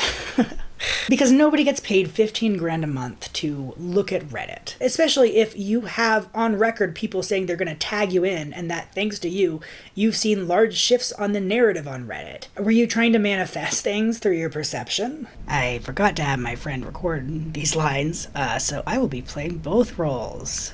Jennifer Abel, ha, yes. I had some people text me too, and I just didn't respond. The narrative online is so freaking good, and fans are still sticking up for Justin, and there literally has been no pickup of those two articles, which is actually shocking to me.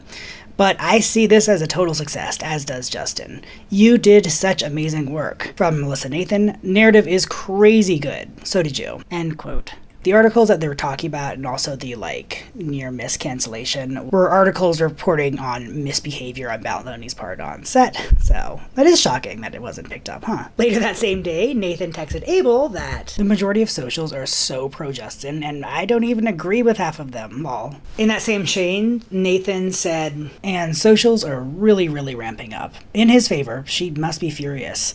It's actually sad because it just shows you how people really want to hate on women. In response, Abel said, I know, it is sad, but then, like, don't be a cunt. She fucked herself by doing the unfollow thing and insisting on no photos together. Baldoni is using this text exchange to say, oh, well, you see, it was all organic. She did it to herself. That's not what this says to me. This seems vindictive rather than explanatory. Following day, Abel confirmed to Baldoni that there had been, quote, nothing, very little pickup, and that the fans believe the issue of the, quote, feud is because she took control of the movie. And even now, a lot of fans still believe that, don't you? So in the following days, Nathan, Abel, and Jed discussed using his digital team to amplify or boost or suppress certain narratives on social media. For example, there are a couple instances of Nathan or Abel sending positive TikToks about Baldoni, and then Nathan saying, oh, well, I'll send this to Jed to have him amplify it. Baldoni's side has been using this to say, oh, well, when we said we'll bury her, we were saying parry in positivity. We were going to amplify the positive comments. See, we're talking about positivity.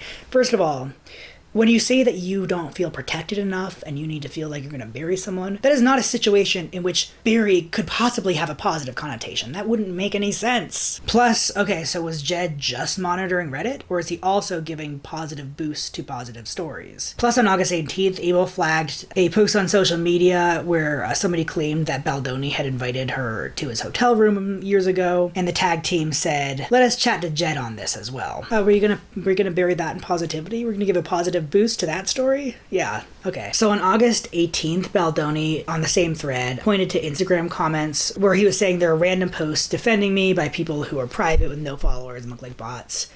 Nathan responded to say that they didn't have bots because bots look fake, and that I can fully confirm we do not have bots. This is not what we do. Bots look too fake to anyone. The other team is doing something very specific in terms of what they do. I know Jamie and Jed connected on this. Bots and fan accounts also run pretty organically by now with all the AI platforms and Google Analytics itself. There's no bot army. It's a myth these days.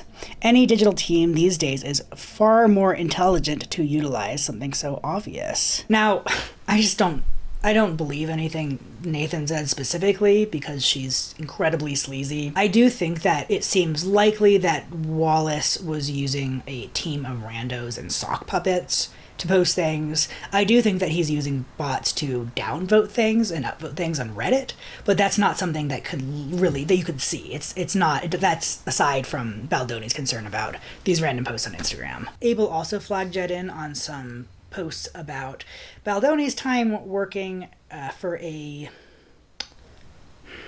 disability exploitation series. I'm just going to be blunt with my language here.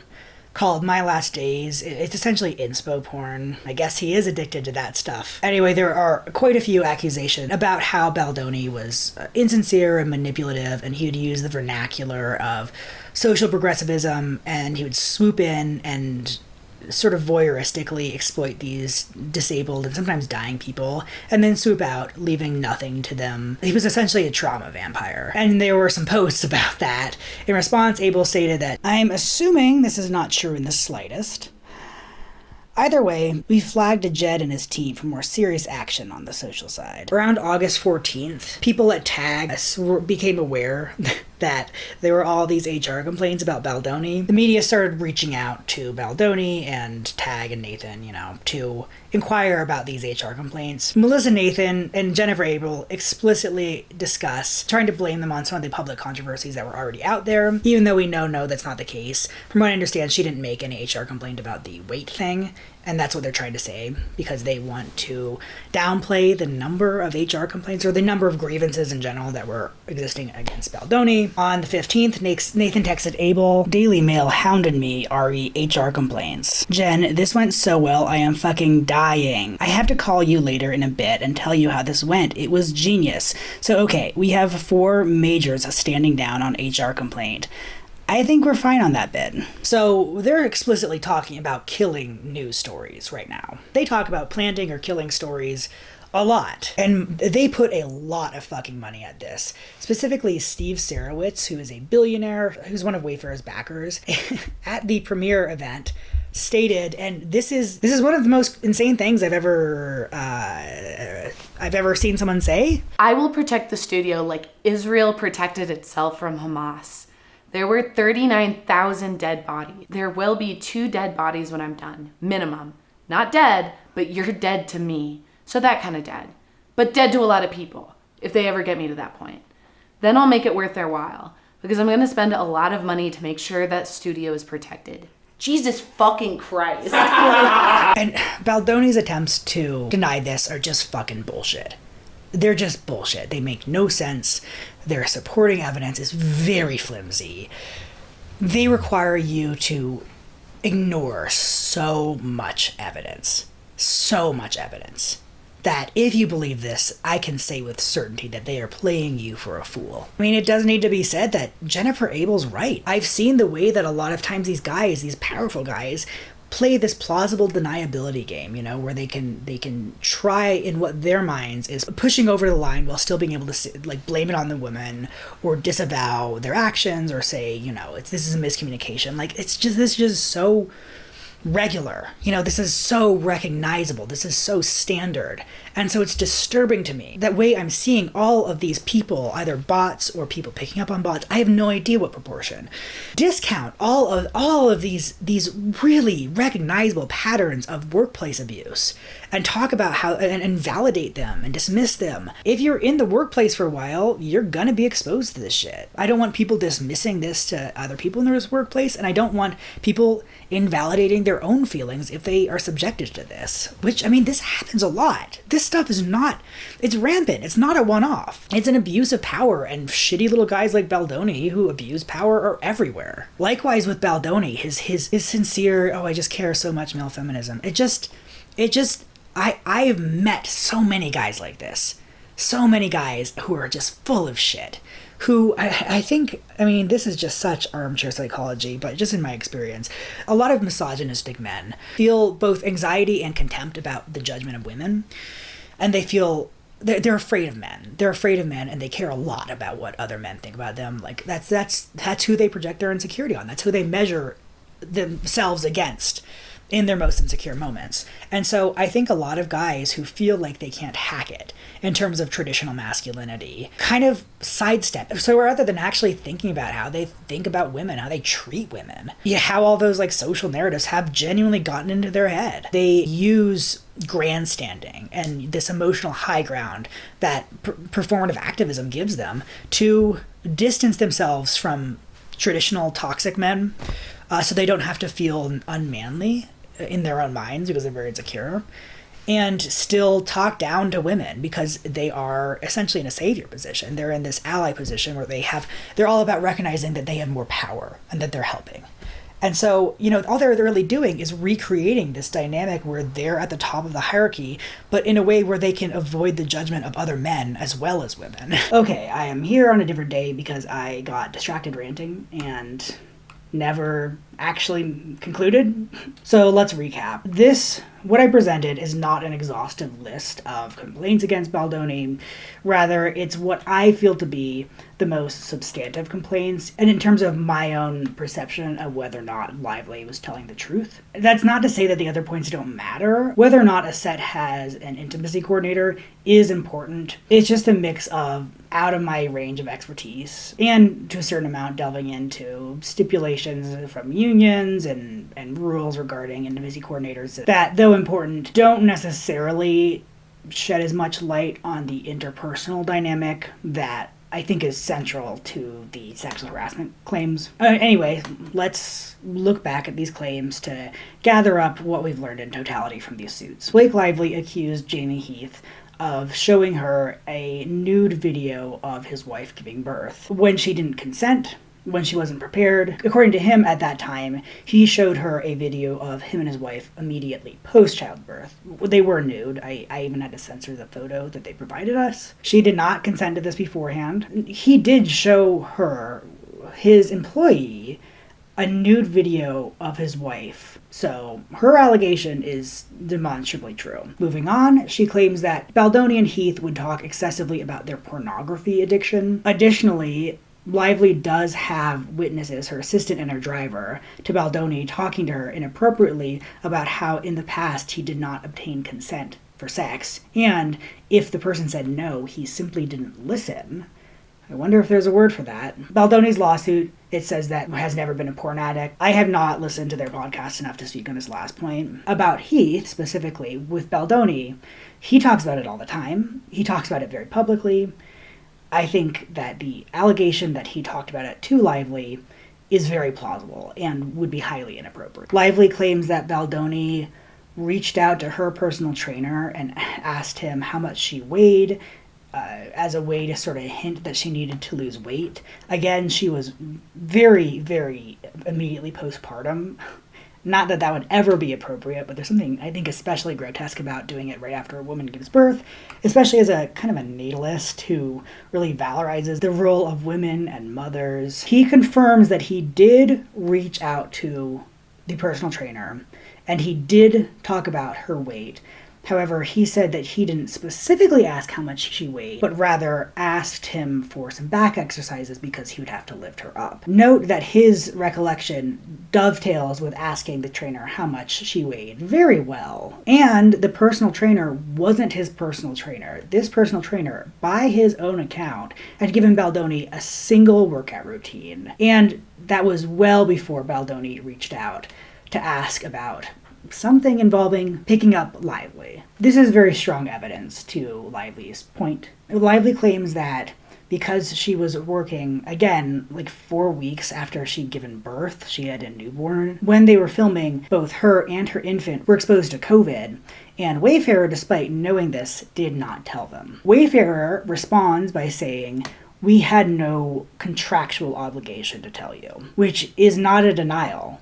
That is not a denial of what she said. If anything, I take that as a confirmation of what she said, but a thin rationalization. Lively claims that Baldoni made sexual comments to her and other cast members out of character and without their consent. Lively also seemingly has the support of Isabella Ferrer, who was one of the other cast members, as well as the actor that played a younger version of Baldoni's character. Baldoni also, by his own account, did call Lively sexy out of character. He justifies it by saying that she had referred to herself as sexy in the past, which of course is not permission for anyone, including your boss, to call you that. That should be very obvious, especially if your whole thing is being a safe male who cares about consent, right? Lively claims that they did not have a closed set when they filmed scenes involving nudity. Baldoni says that they actually had a closed set every day, including the day that they filmed nudity, which is just really a semantic argument. When Lively talks about having a closed set, she's not just asking for the set to be labeled as closed. She's asking for meaningful restrictions to ensure her privacy. Given the fact that Wayfarer did not enhance any of the privacy restrictions from the day that they filmed the childbirth scene to any other day, they did not provide her with a closed set by the actual practical working definition of the phrase. Baldoni is the one who provided proof for this fact. Lively claimed that on the birth scene day, in addition to not having an appropriately closed set, while she was sitting in stirrups with nothing but a strip of fabric over her genitals and a hyper-realistic prosthetic stomach, again on a woman who's very shortly postpartum. This is something that Lively characterizes as being nude or nearly nude. Baldoni disagrees and says that she actually had underwear on. When you have underwear on, do you not have a strip of fabric covering your genitals? Are these not the same thing? They certainly seem like it to me. And if they don't to you, then at the very least, you cannot say that Lively was lying. Lively claimed that Baldoni would barge in on her while she was breastfeeding or pumping. Baldoni responds by saying that Lively had given him permission to enter her trailer. For proof, he provides a single instance of her giving permission while she was pumping. Again, I can't believe I have to say this about the natalist guy, but pumping and breastfeeding are very different things. And either way, permission once is not permission forever. Once again, Baldoni's denial is just a confirmation with more steps. Lively claimed that at one point she was in her trailer topless because she was getting body makeup removed. When Jamie Heath insisted that they have a meeting right then and there, she responded asking him to wait until she was clothed, and he insisted that it had to happen. So she said, "You can come in, but you just have to keep your back turned." to which he agreed. He entered, and during the conversation, after a few minutes, Jamie Heath had turned around and was looking at her. When Lively confronted him on this, Jamie Heath said it was just out of a habit of wanting to look people in the eye. Jamie Heath confirms her story nearly beat for beat, except for her being topless. Once again, Baldoni's side provides very strong evidence towards Lively's claims. Lively claims that right after they started production on the movie, she was subjected to a multi-hour meeting with Baldoni in which he sat in her trailer and cried, talking about all of the mean comments about Lively's weight and appearance online. Baldoni denies that this meeting was several hours, although he admits that it was pretty long, especially given the subject material.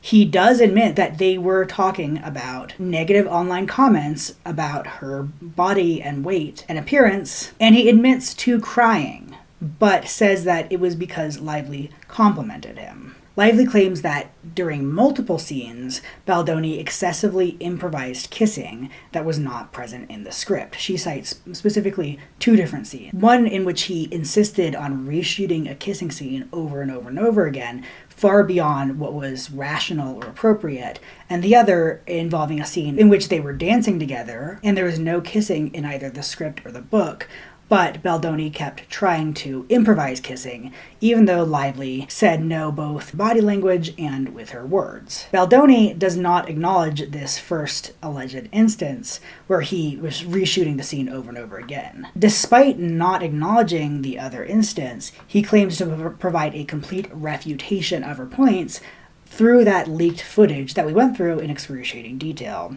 in which Baldoni repeatedly swoops in, appearing to try to kiss Lively. She moves back again and again. She starts talking nervously, and at one point, she even says, "Don't give it to them, that's what they want, but don't do it," asking him not to kiss her, which he ignores. Yet again, he provides evidence to support her claim. I also find his lack of acknowledgement about the second instance damning. Lively claims that Baldoni pressured her to cross physical picket lines. In the press and on social media, Baldoni's team was accusing Lively of being a scab. However, in his own lawsuit, he recounts an instance in which, to avoid picketers, they rented a boat. When the picketers showed up and Lively refused to cross the physical picket line, they had to break for the day, and he blames her for that. And, as I mentioned at the beginning, we have the central overriding core of this, which is retaliation.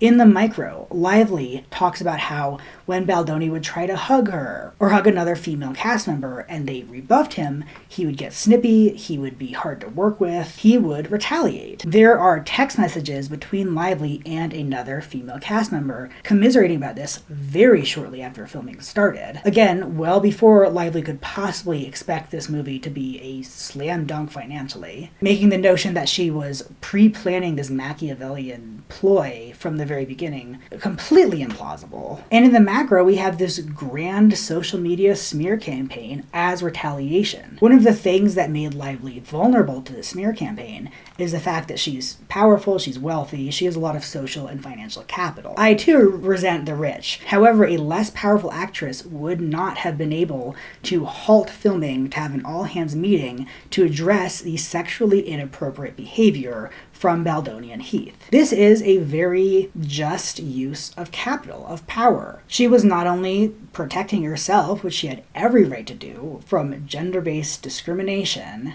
but she was protecting other cast members who had much less power than her and who would not have been able to put their foot down like that. And the fact that she had this meeting, the fact that Wayfair had to sign the 17-point list of demands, and the fact that after filming and before release, the cast support for Lively was so unanimous that they all unfollowed him and refused to appear in person with him at the premiere. None of that would have happened if she hadn't had power, and if she hadn't used her power to reject his sexual harassment. And that is what led Baldoni to this extreme grand retaliation campaign. Nowhere in here do you see Lively making demands. You know, there are all these conspiracy theories about how she was blackmailing Baldoni, how she was trying to steal the movie. Nowhere do you see her demanding that.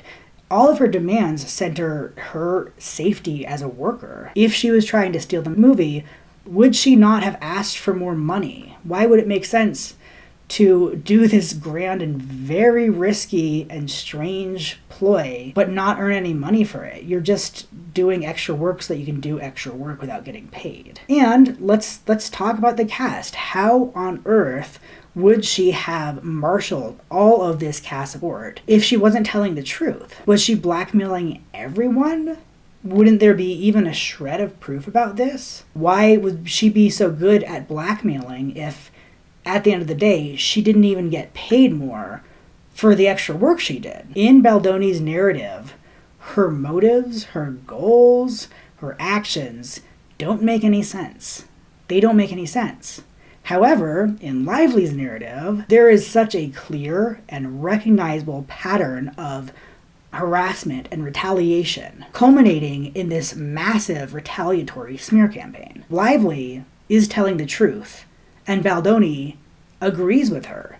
What he doesn't agree with is the notion that he was rejected. He essentially takes every fact in her story and reframes it in a way that's most ego-flattering to him. But he still committed the harassment. Even he doesn't seem to disagree with that. I do think there's also this such an interesting pattern of accusation as confession here. For example, like many of the accusations that he and his team levied against Lively were things that he had been accused of in the past. For example, when he released his movie about cystic fibrosis, which is a fatal disease, called 5 Feet Apart, Wayfarer's marketing campaign was extremely flippant. It was very inappropriate. It was all about getting influencers to recount times when they had to be long distance from their partner. When people got mad because this marketing campaign was downplaying and trivializing the seriousness of a fatal disease and a disability, Wayfarer was forced to apologize. And a couple years later, they accused Lively through astroturfing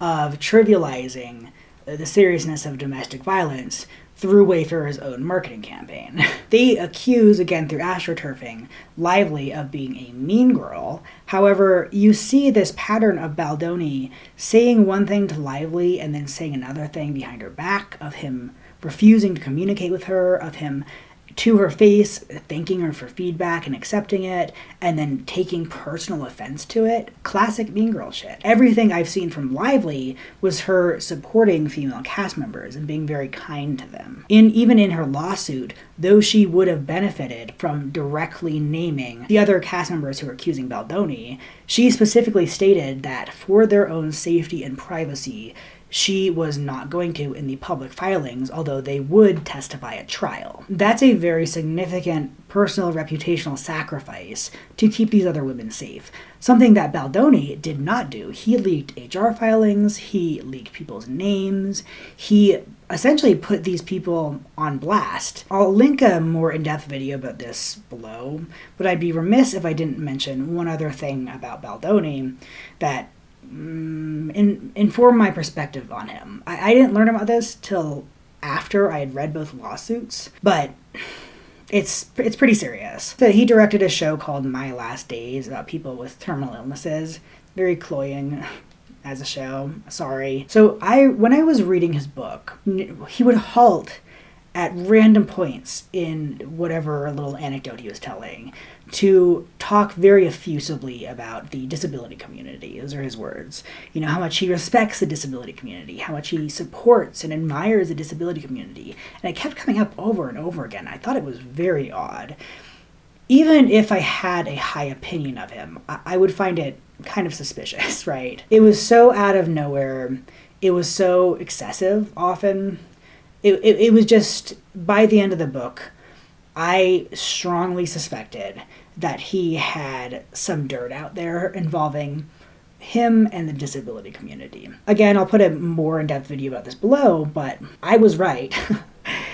What had happened while he was filming this show, he had an episode about a young man with cystic fibrosis named Travis Flores. So in 2014, Flores had written and optioned a script about young people dealing with cystic fibrosis. It was called, I think, like 6 Feet Distance or something really similar. And one of the people that he had sent the scripts to was a representative from a genetic testing company who was interested in being involved with media about cystic fibrosis because they provided testing for genetic diseases. So Baldoni filmed an episode about Travis, his life and life as a young gay man with a terminal illness. Knowing that Baldoni had already started the very preliminary work on a competing project, later titled 5 Feet Apart, Travis did not mention his screenplay to Baldoni.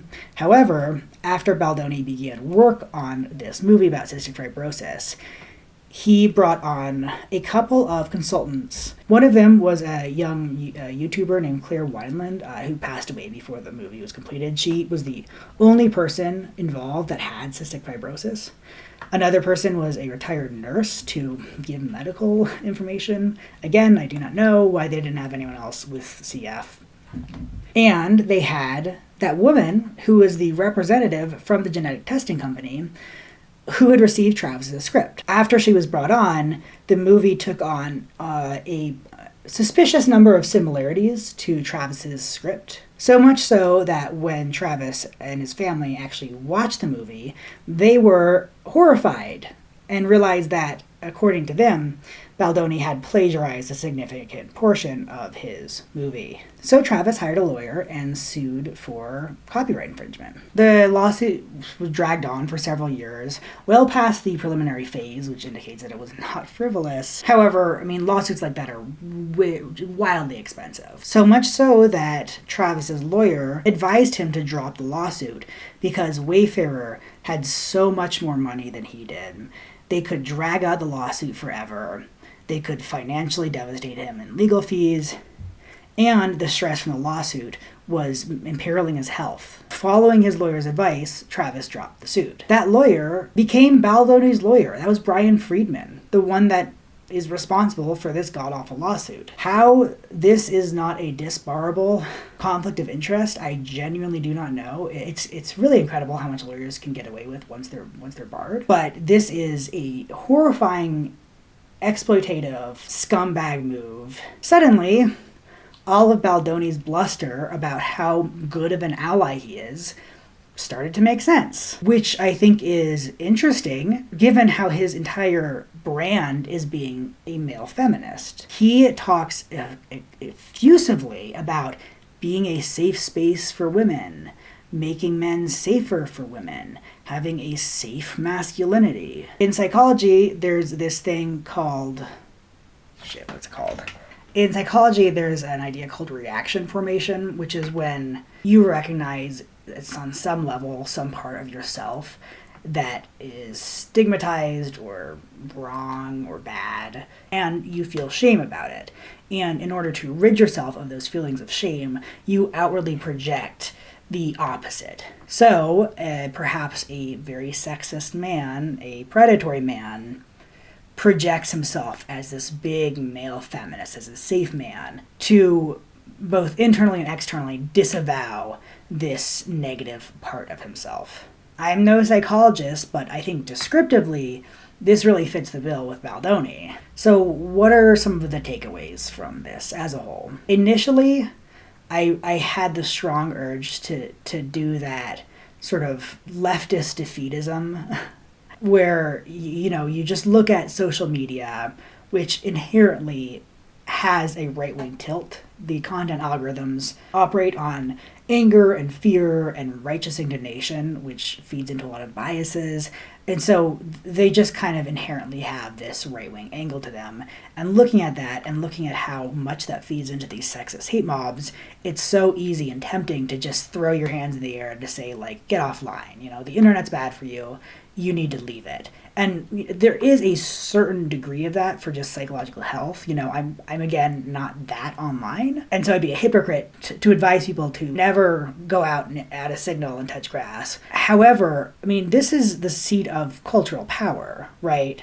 There's a really good Taylor Lorenz video, or really videos, on this. But when we take this stance, we are essentially ceding all of this power to the right. So I think we need to take both an offensive and defensive approach to the hypersaturation of bots and astroturfing online.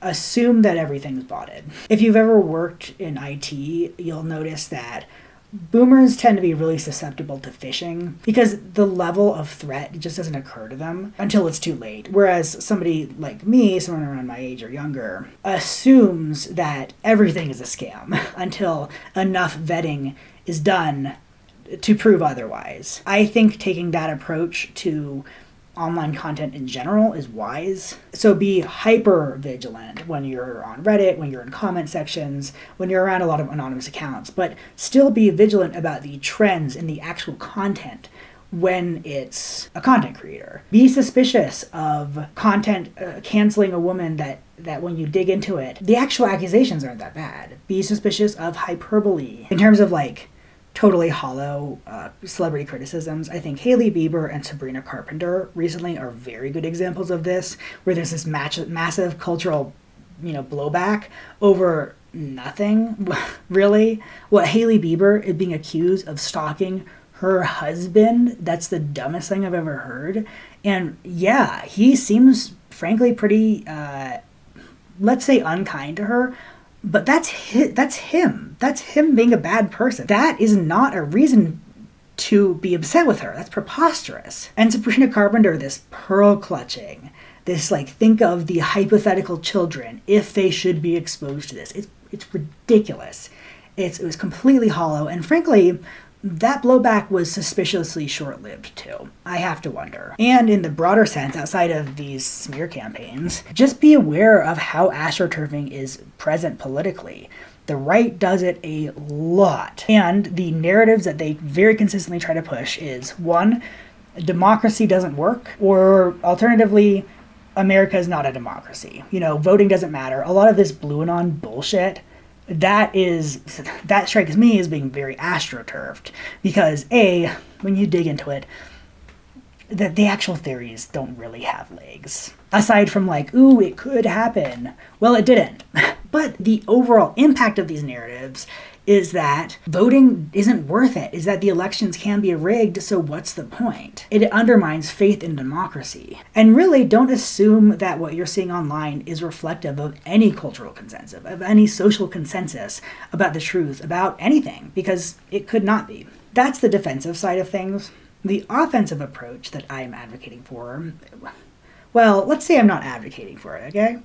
I just have a question. So, astroturfing works very well, right? It works really, really, really well.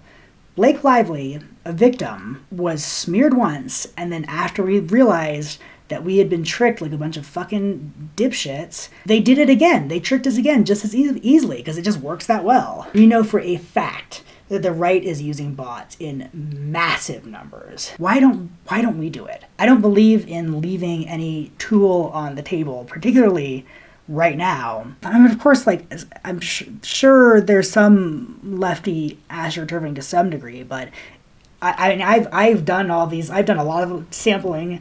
It's just not comparable. The right just does it way more. Way more. Why don't we do it too? Why don't we do it too? I mean, I'm not saying we should harass anyone. What I am saying is that if we are to spearhead accountability campaigns, there are so many horrible people out there that are not ready to experience an onslaught like this. Blake Lively wasn't, and she's a public figure. If we want to hold people accountable in an effective way, there are so many CEOs, pretty much all CEOs, their contact information is public. This is particularly galling because I know a bunch of really lefty, the hyper online left, who just sits on ass and complains about how democracy doesn't work and they don't need to go primary or actually have a say in local politics because we just really need a revolution. If you're just going to sit on your computer, there is something that you could do that would actually work really well. Why don't you do it? I'm sure a lot of you know how to code. Again, I'm not advocating for harassment. I just believe in accountability, in using every tool that we can to hold horrible people to account. And I don't understand why the right and why corporations are the only ones willing to wield these tools. Anyway, thank you for watching.